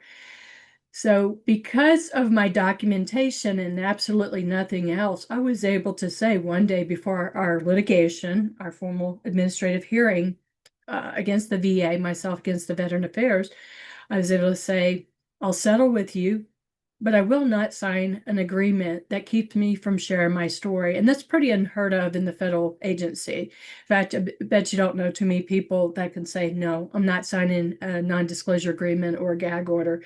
But I was able to say, no, all because of my strategies. And that's what my book's about. And I encourage all the listeners out there, find it in your heart. You don't have to start in the beginning. When I started writing my book, everybody started coming after me. It was bullied, VA whistleblowers, the Creator of Homeland Security. I even had Erin Brockovich, when I got to meet her at a women's summit, want to talk to me because her son and daughter, she has two daughters and a son, but they had served, one of the sons and daughters had served in the military, and they were also dealing with the VA. So that's what my book is about, how to stand up to workplace bullying. I'm so delighted. Rasie, thank you so much for your time letting me be on this event. And I'd also like to acknowledge what a great interview we had on WPVM FM 103.7 Radio Asheville with Rasie Bamigbade. She is a delight and such a professional. Thank you. Thank you so much, Dawn. Oof. Thank you for your voice. The one the sentence that comes up for me. I do love your question at the start. Who am I? I think that's a great place to start before we tell our stories. Thank you. Thank you. Any questions from Yeah. we're just Sorry, Rasie, I didn't put my hand up. I Yeah, just no, go want for it. Thanks, Don. I appreciate you sharing that with us. I was curious. You spoke about documenting, but not just simply documenting. Can you talk a bit more about that? What do you mean? Yeah, that's a large portion. I'm from the South. Portion. We reinvent words. A large portion of the book is on the strategies. So when I talk about documenting, most people instantly think, oh, write a little note about what happened. I talk about, I'm going to call you Dr. Joy. Dr. Joy, what I talk about in the book is like if you're having problems with a coworker or a supervisor, I talk about, and I have templates in the book that explain how to write it up. What's the difference between uh, being bullied in the workplace? What's the difference between being discriminated? Because in America, there's different categories of discrimination where bullying is not illegal in the United States in the workplace, and it's not in a lot of the other countries. But discrimination like sex, female, male, pregnancy discrimination, racial discrimination, all that. So I give different templates of how to write to the HR, to the supervisors and stuff, if you feel that you're being discriminated, to build a documentation trail. And what I do, Dr. Joy, is everything is by email when it's significant and important. And I say that because, again, let me just take you from the very beginning of me standing up for myself and standing up for others, because we were all low-paying people in the VA while we watched all these people making big money promoting themselves. But yeah, that's what it's about, is showing people how to do an email documentation. And it's a little surprising when people get into it and they're like, well, why can't I send it home? Why can't I send this documentation home? I'm like, oh, no, no, no, you don't do that ever. Because first of all, it's not your computer at work. It could be the federal government, it could be the state, the city, the private sector. I said, and also there's always an IT person watching, and if there is something going on that's wrong in the workplace, whether it's you're being bullied or discriminated or something unethical and you want to speak up, last thing you want to do is let somebody know you're sending stuff to your home computer, you print it out at the workplace. You stick it in your pocket, the documentation in a binder, but you just never ever let anybody know that you're keeping record. Take it home, put it in a safe place, put it in a binder, chronological. If later on down the road that you have to seek an employment attorney, as we call them in the United States, or if you need to speak to the organization about wrongdoing, you have all your documentation. So yeah, lots of examples, Dr. Joy. If this happens, do this, um, and just how to keep the questions to ask. That's a big thing. I just recently helped somebody. I won't say where or what, but I hate to say it, but a lot of the folks that come to me when it comes to the workplace bullying segment of my career, unfortunately, tend to be Black females, and which tells me that racial discrimination is still alive and well here in the U.S. And so, what I was able to do is behind the scenes, write up a letter to the HR on behalf of the girl, but they think that she's writing it, and just kind of ask certain questions to get certain answers so that we can, do you see what I'm saying? That way you're building a file. I won't get into it too specifically, but there was definitely some disability discrimination going on. And this lady was trying to get a reasonable accommodation, which just means you get accommodation in the workplace to be able to do your job in the United States. That's it. So yeah, I do a lot of behind the scenes stuff, which I have to admit is kind of fun. Go get the book. Go get the book. Wow. Thank you very much, Don, for the work that you do. It's much needed. It's like in the US, I'm sure it's very helpful as well in any country, right? And can always reach out as well. That is true. Even though our laws may be different, the documentation's all the same. There's a lot of help. I mean, I've helped people in Canada work with them, even though I'm in the United States. Yeah. Thank you. Thank you so much. We're going to move on to our next author, another doctor in the room, Dr. Mishkat Al Moumin. She's the author of Unseen, Unbroken, A Journey Through Fear, Resilience, and Becoming Visible. Your book just came out 2 weeks ago. Two weeks ago? Yes. Congratulations. It's incredible. Like we could share some emoji. We're gonna clap it up for her because we know how hard it is to get to here. Well done. Well done, Dr. Mishkat. Thank you. You're welcome. So, Dr. Mishkat is a global educator, author, and leadership strategist whose work explores resilience, justice, and the unseen strength within communities and individuals. Her forthcoming book, Unseen Unbroken, blends personal experience with cultural reflection, revealing how learning and leadership emerge even in times of loss and uncertainty. Through decades of work across education, justice, and sustainability, Dr. Al Moumin has helped others find voice and meaning in adversity. She writes to illuminate what connects us and to inspire a deeper way of seeing one another and ourselves. I know that your book just came out, and when I looked it up, I capture a part of the description that I'm going to share before you start reading. Unseen Unbroken by Dr. Mishkat Al Moumin is a powerful collection of lived stories about courage under constraint, leadership in the midst of violence, and the quiet strength required to rebuild when the world looks away.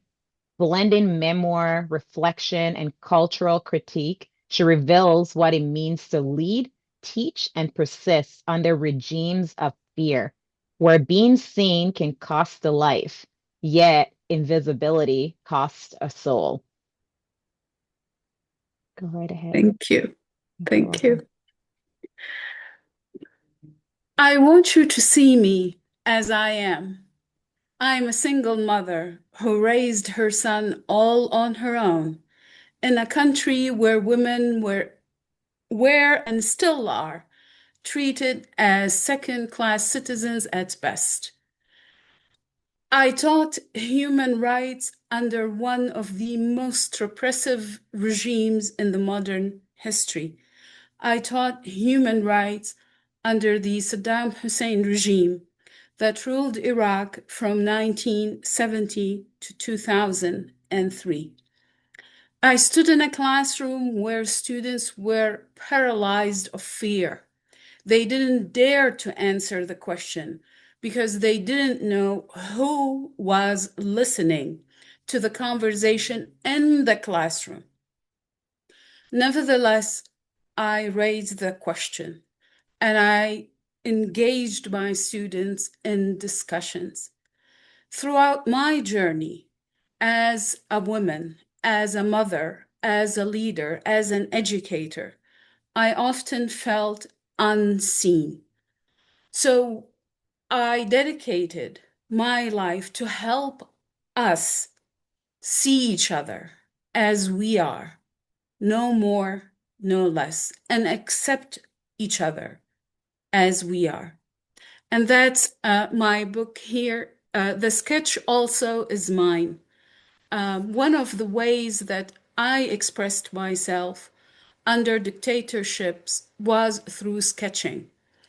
It gave me a peace of mind. It gave me the opportunity to express what's on my mind without the fear that accompanies, the freedom of expression when you live under such oppressive regimes. I'm going to start by reading from chapter 1 to, set the tone that the book is trying to convey. Like you, I didn't start my professional journey because someone opened a door for me or because my resume impressed the right person, or because an employer recognized my potential. My road was lined with blocks and obstacles. First, I was a woman. In my country of origin, all job ads made my gender enough to disqualify me. Many stated it plainly. Only male candidates will be considered. At least they weren't hiding behind buzzwords.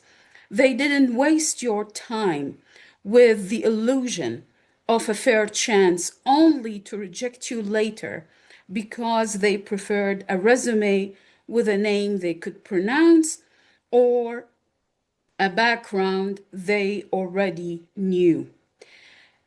They didn't have to pretend I lived under a dictatorship where the regime could do whatever it pleased, kidnap people in the middle of the night, torture them for laughing at a joke, or punish them for not cheering loudly enough for the beloved leader. The unofficial justification for hiring only men? War. Which war? Both.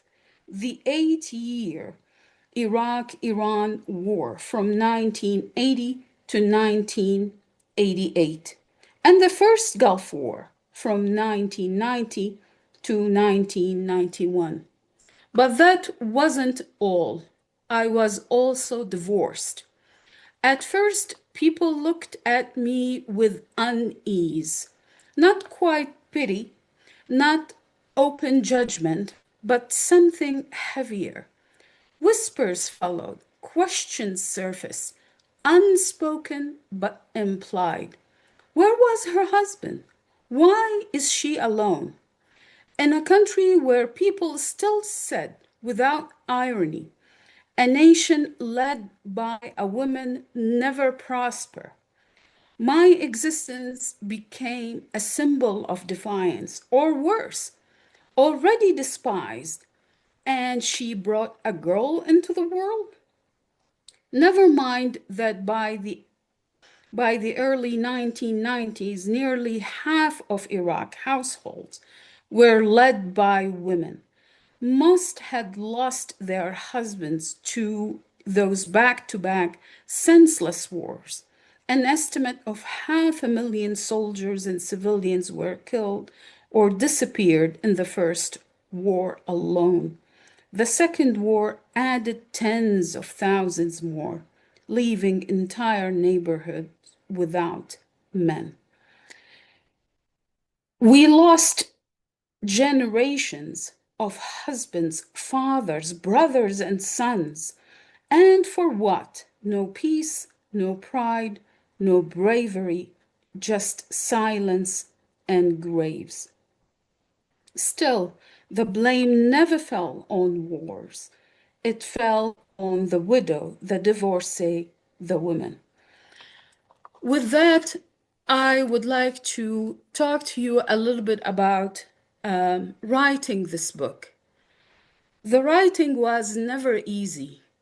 To be honest with you, it felt like I'm doing a surgery on myself without anesthesia. It took me years to be able to type something without erasing it.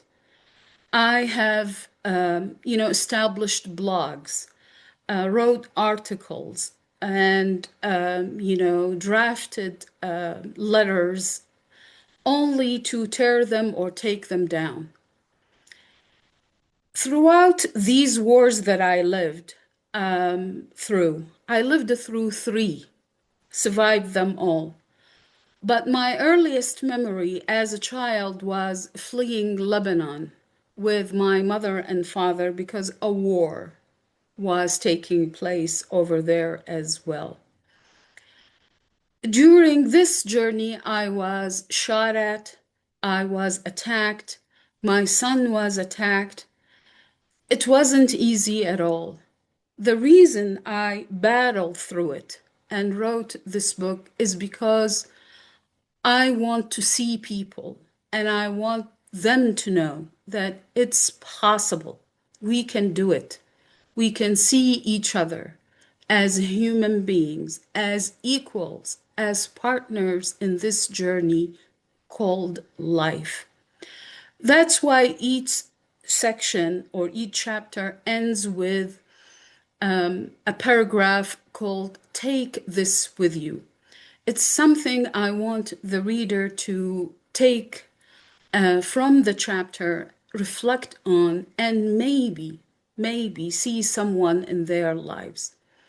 There is also another section called Who is Seen in this chapter.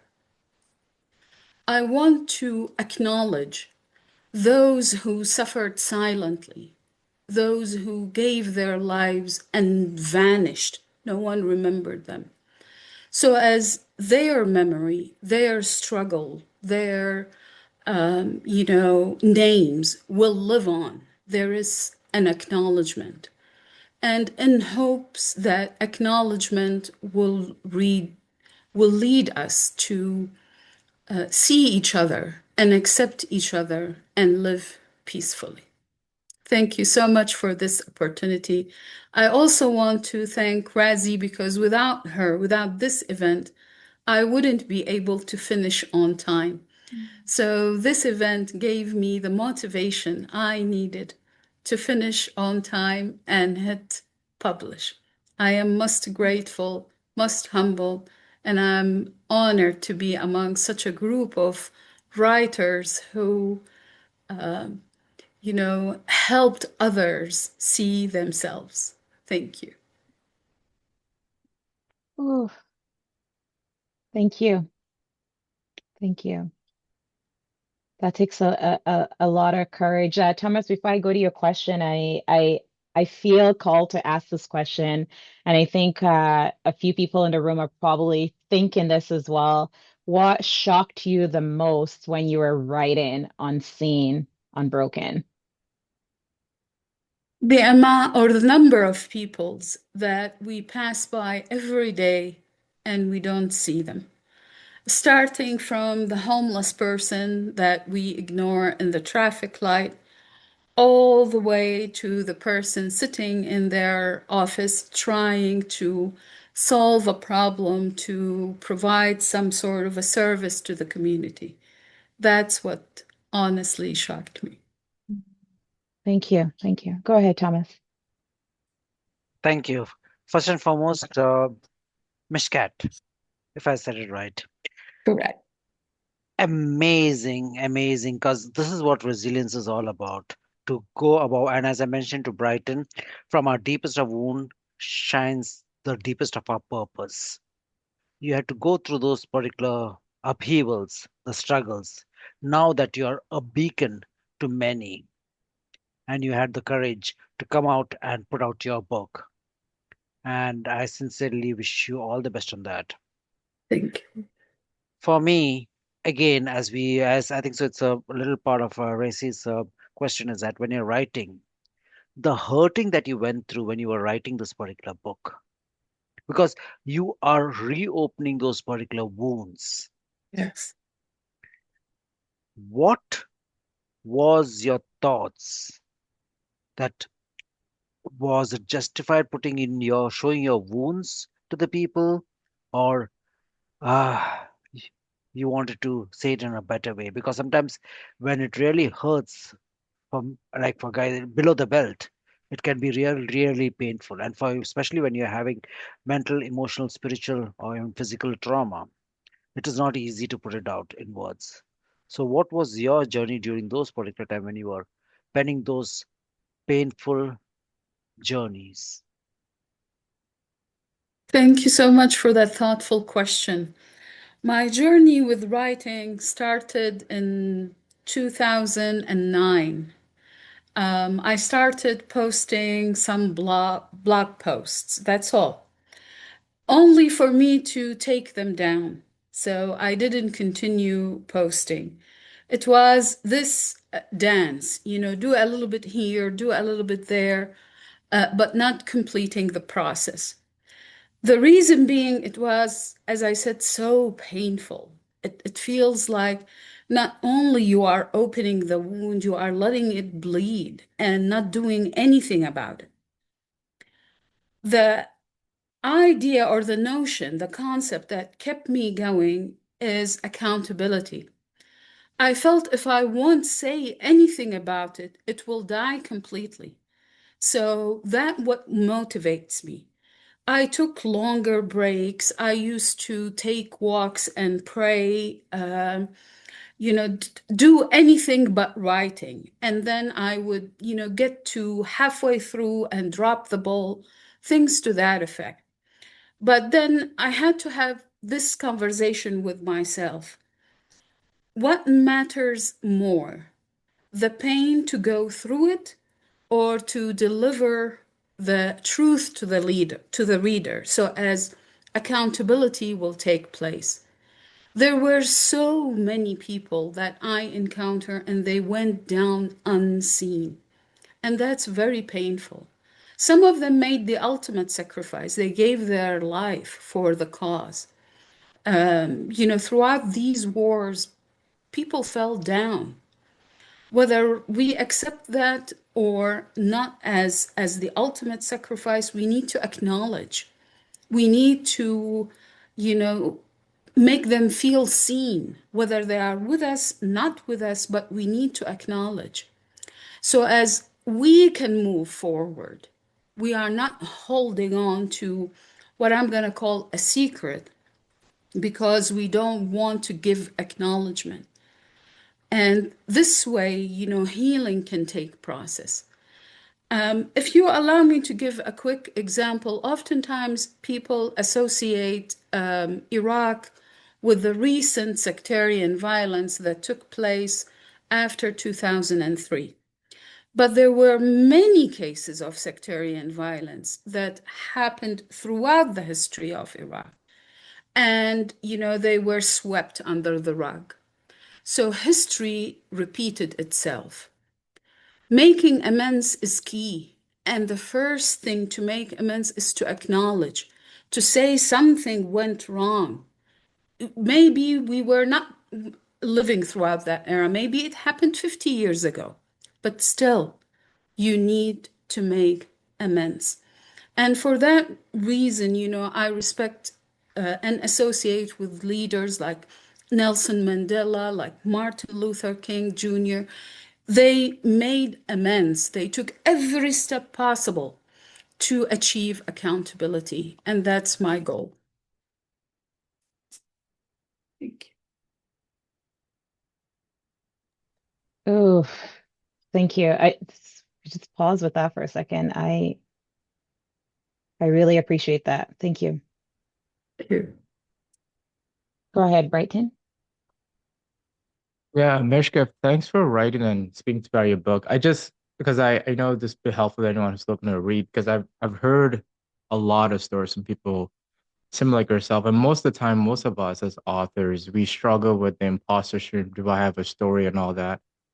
And I think you've solved all that and you're going through the traumatic experience. And that's one side of it. But with your story, I'm wondering, was safety like a big piece of like barrier here? And how did you overcome that? Because you're dealing with all the stuff normal authors will deal with, but then I'm just wondering, did safety ever cross your mind? And was that maybe some that why you put it down, put it back up, put it down, put it back up?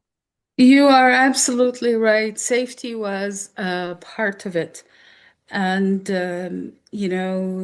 that continuous targeting was on my mind throughout the entire process. And, I took several actions, whether, just to pretend like, safety is there.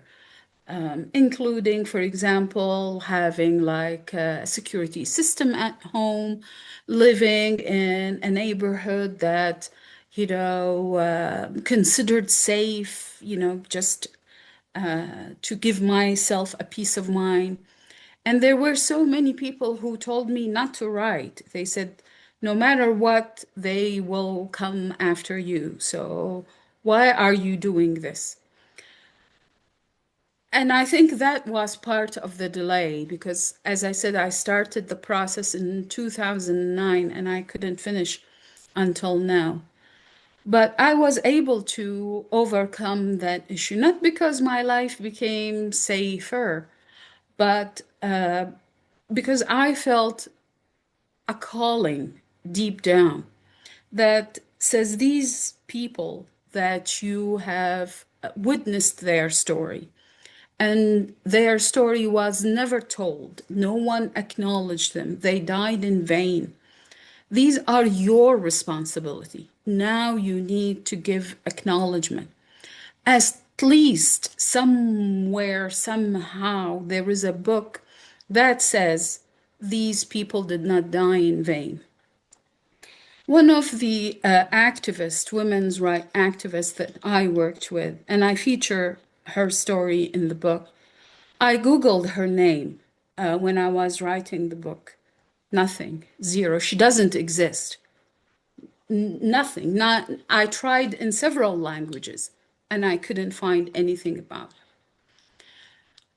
That gave me a motivation. I felt responsible. This person that I know of, I witnessed their story. I went to their funeral. I saw, the two girls she left behind devastated. I felt the need to acknowledge her story. And so on and so forth. Again, this idea that we need to make amends. We need to acknowledge that we made a mistake. We need to make that visible in order for, us to witness meaningful change. And in my opinion, that's why Iraq is moving from one violent event to another violent event. No amends was making, no national reconciliation, nothing, no acknowledgement that something went wrong. So, the history gets to repeat itself because it's okay. So what? We made a mistake, we'll sweep it under the rug, we'll go on in our merry way. In reality, we repeat it again. And, that's the motivation that I had to battle through all the pain that, the reader will experience in the story. Nevertheless, there is hope. So the book was written in such a way that provide the reader with the opportunity to see hope throughout. So even though, as a woman, I struggled a lot, at the end of it, I completed my PhD in that particular country that denied me access to many things. I taught at the same school that rejected me for years just because of my gender. I inspired students to talk openly about human rights, or at least think about them, rather than, completely dismissing the topic in a country where the term human rights never existed in a legal document, not even in the, interim constitution that we had. It didn't acknowledge human rights. These experiences gave me hope, and I wanted to convey that hope to the reader so as they can look back in their life and, see inspiration rather than desperation. Mm, that's powerful. Thank you. Thank you so much. I I love the repetition of acknowledging. I think it calls you calling, that like specific leaders to be responsible and be accountable. Like it's happened, acknowledge that you did wrong and how do we make amends? Yeah. Thank you. Thank you, Dr. Mishkat. Thank you. Thank Appreciate you. you a lot. That gives us a great segue into our next speaker. So this is interesting. Our next speaker is actually sleeping right now. So I reached out to Kati Harris, and so she supports authors with their visibility on specifically LinkedIn. And she's offering a freebie that I'll share in an email with all participants. And if you don't know Katie, you gotta go check her out. She's incredible. I've known her for almost 5 years actually. And so on her profile, it's making you unforgettable on LinkedIn. So I was like, okay, how are you going to show up at the event if you're going to be sleeping? So we came up with the idea, okay, just send me a video, a short video, and then I can share it with all our participants. So I'm excited for you to listen in. So a little bit about Katie before Jay brings up the video. If your LinkedIn audience believed you were their solution, how many more bookings would you make? Katie Harris helps nonfiction authors and speakers turn LinkedIn into a calm client engine in 90 days without 10,000 followers or viral posts. She builds repeatable, reliable systems that quietly fill your next program or client pipeline, giving you flexibility to enjoy matcha lattes with the fam. Katie's work spans Oprah show veterans, world-renowned scientists, multi best-selling authors, and quietly brilliant consultants. She specializes in helping mission-led experts position their expertise with clarity and confidence so they attract high-value opportunities that feel fully aligned. So this is something that someone who personally worked with Katie said. I recently attended a workshop that Katie taught for nonprofit authors wanting to learn how to use LinkedIn better. I appreciated her strategic approach and practical tips, the suggestions she shared about how a nonfiction author might use company pages, opened my mind to options I didn't know existed. She also shared actionable suggestions for the banner, description, featured section, and more. I've already implemented some improvements based on what I learned in Katie's workshop with plans to do much more in the near future. Thank you, Katie. Awesome. Jay, whenever you're ready, you can show the video. Okay, let's do it. Thank you. Let me just fix something.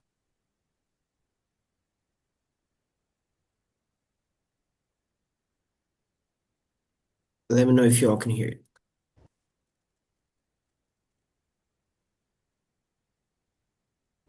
Hello, everyone. It's an honor to Yes. be here. I feel blessed to be included with you all in Rasie's annual book reading event. If only I could actually be with you here in person, but I'm actually on the other side of the world right now in Indonesia, in Bali. So right now I'm asleep. So Rasie got me here to talk with you all about why LinkedIn is a fantastic place for authors and anyone bookish. Over the past few years, I've supported authors using LinkedIn to do far more than sell books. They've built communities around their ideas, they've connected with media, landed speaking invitations, sold courses and cohorts, and opened doors to collaborations they never expected. LinkedIn has pretty much become one of the most powerful places for writers to be seen as thought leaders, not simply authors. So Rasie and I had a chat recently, and I asked her what was the most surprising benefit she'd experienced from using LinkedIn. And she told me it was the referrals and the opportunities.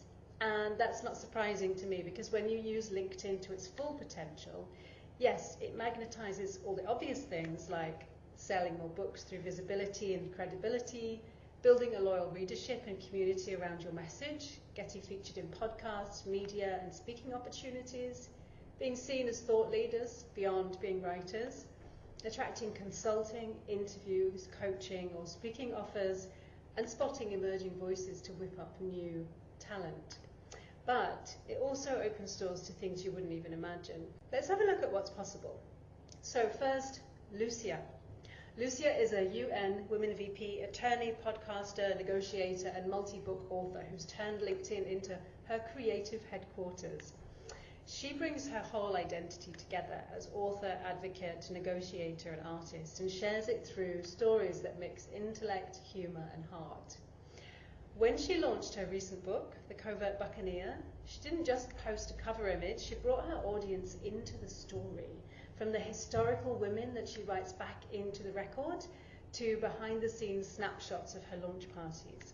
She shows that when you lead with personality and purpose, visibility follows. Please go and check her out, she's brilliant. There's also Dr. Thomas Curran, author of The Perfection Trap. Thomas isn't one to brag, he simply wants to share his research and spark meaningful conversations about perfectionism. When he and I worked together to build his LinkedIn presence, both visually and through written voice, we focused on clarity, rhythm, and authenticity. And within just a few months, his profile reached 26,000 impressions and consistently drew engagement from educators, leaders, and mental health advocates. And that presence continues to open doors for him to speak and expand his message globally. And finally, we've got Mary Donoghue, media coach and former Oprah show producer. So Mary's passionate about supporting other women and celebrating their success. And when we worked together, she refined her target audience, the women she loves coaching to become national media-ready non-fiction authors. And she rebuilt her message to match that clarity. And in just 6 weeks, her posts achieved a 733% return on investment, bringing aligned clients that she genuinely loved working with. And each of these authors uses LinkedIn differently, but they all have one thing in common. They show up consistently and as themselves. Okay, let's talk about one of the smartest visibility tools for authors, creating a LinkedIn company page just for your book. One that can show up both on LinkedIn and on Google and other search engines. That means that when someone searches LinkedIn or Google for topics that your book covers, could be leadership, creativity, finance, whatever your field is, your page can appear in those results. So every company page is independently indexed by search engines. So adding relevant keywords in your description, your headline, gives your book multiple discovery pathways outside of LinkedIn. It also gives you control. You can direct people exactly where you want them to go, your website, your Amazon page, your press kit, or your booking page, because unlike personal posts, company pages and their posts can freely include external links without being penalized by the algorithm. That means you can safely share your book link or event registration page without hurting the reach of your posts. It's a small change with a huge impact. Stronger SEO, better control over calls to action, and a professional home for your book that reinforces your credibility every time someone looks you up. I do go into more detail about this in my LinkedIn article, and you'll get the link on a free worksheet Rasie will share with you all. It's called 6 Reasons Your Non-Fiction Book Needs a LinkedIn Company Page. Because in 2025, visibility isn't luck, it's structure, and your book deserves one. Let's talk about how to stand out on LinkedIn and not get lost in the noise. The biggest mistake people make is trying to sound like everyone else. Just because LinkedIn is a work-first platform doesn't mean you need to pretend you're a piece of corporate cardboard. All the people on LinkedIn, they're human beings first, and in the age of AI, we're all desperate for genuine, honest, relatable connection. So instead of trying to fit in, do the opposite. Lean into what makes you different. That means writing in your natural voice, sharing thoughts that come from your real experience, not just generic tips. Learning to be honest about what matters to you, your values, your principles, your character, etc. And posting consistently enough that people start to recognize your rhythm, your tone, your ideas, and the energy that only you bring. You don't need to be loud, you just need to be clear. Clarity builds memorability, and memorability builds trust. Now, if you're not sure where to start, I've included a link to a really helpful worksheet about defining your niche. It will help to define your audience, your message, and the stories that set you apart so the readers and opportunities can find you. Visibility on LinkedIn is really about being unmistakably you. And that can take time, but all it takes really is practice. Okay, so my third and last tip, using LinkedIn as your lead generation system.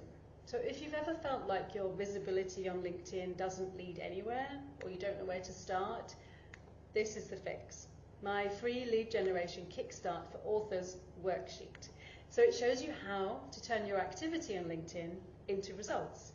Inside, I'll show you how to train the algorithm so LinkedIn starts showing your content to the right people, and how to build a VIP list of journalists, event hosts, and collaborators who can amplify your work. You'll learn why adding author to your headline and keyword optimizing your book's company page makes you easier to find in searches, even outside of LinkedIn. And I'll give you my daily and weekly LinkedIn checklist, what to post, when to comment, and how to convert engagement into real conversations and opportunities. Visibility is great, but visibility that turns into meaningful connections, media, and sales, that's where LinkedIn becomes your most powerful publishing partner. Thank you so much for having me as a part of this event. It's been a joy to share a few ways that authors can use LinkedIn more intentionally. I'm Kati Harris, and I help non-fiction authors, speakers, and consultants build authority and attract meaningful opportunities on LinkedIn without needing 10,000 followers or viral posts. If you'd like to go deeper, you can find me right here on LinkedIn. Please feel free to send me a DM on LinkedIn with any questions or just to say hi. And here's to your next big opportunity finding you on LinkedIn. I genuinely hope this inspires you to show up on LinkedIn not just as an author, but as the expert behind the book. Thank you, Jay, for sharing that. Feel free to reach out to Katie. Her LinkedIn link is in the chat. Jay dropped that in there. And I will share the freebie in the post-event email. So that brings us to a quick reflection exercise, to kind of set us up for the rest of the day. If you have a moment, if you're driving right now, you can't participate, but you can do it later, please. And I invite you to put your feet flat on the ground or on your floor. Anywhere that you feel tension in your body, I invite you to relax. And what we're going to do is take 4 deep breaths. So we're going to 4 seconds. Sorry. You're going to breathe in for 4 seconds, hold it for 4 seconds, and then release for 4 seconds. All right, let's go.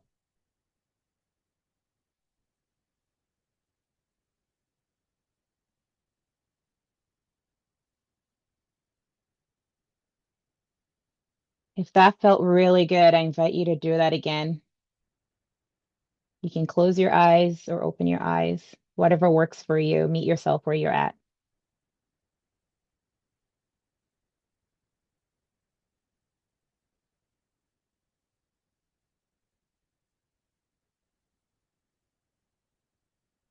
If you fell asleep, that's okay. I will end the meeting for all. All right, so that brings us to the close. How powerful was that? Yes. Oh, I always look forward to this. Like I said last year, I always have trouble sleeping because each hour, like I wake up and I'm like, oh my God, is it time yet? Is it time yet? It's like that kid that wants their candy and they want their cheesecake, right? I want my annual virtual book reading. Um, there is a survey that will show up at the end of after you close your window. Please share with us what shows up for you. I want to do better. We want to do better. And a lot of the feedback we've received has like changed how we show up for everyone in the room. Every story shared tonight reminded us that words carry power, power to heal, to connect, and to inspire. As we leave, remember your story matters.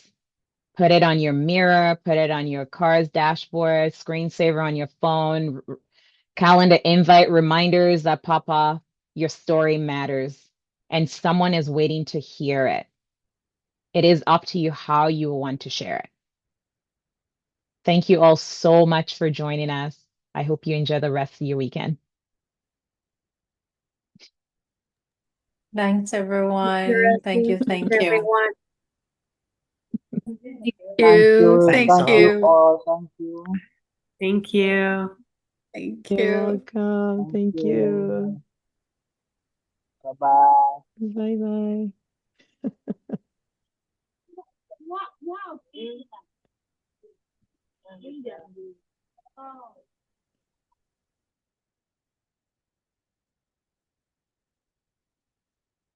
All right. See you guys. Bye.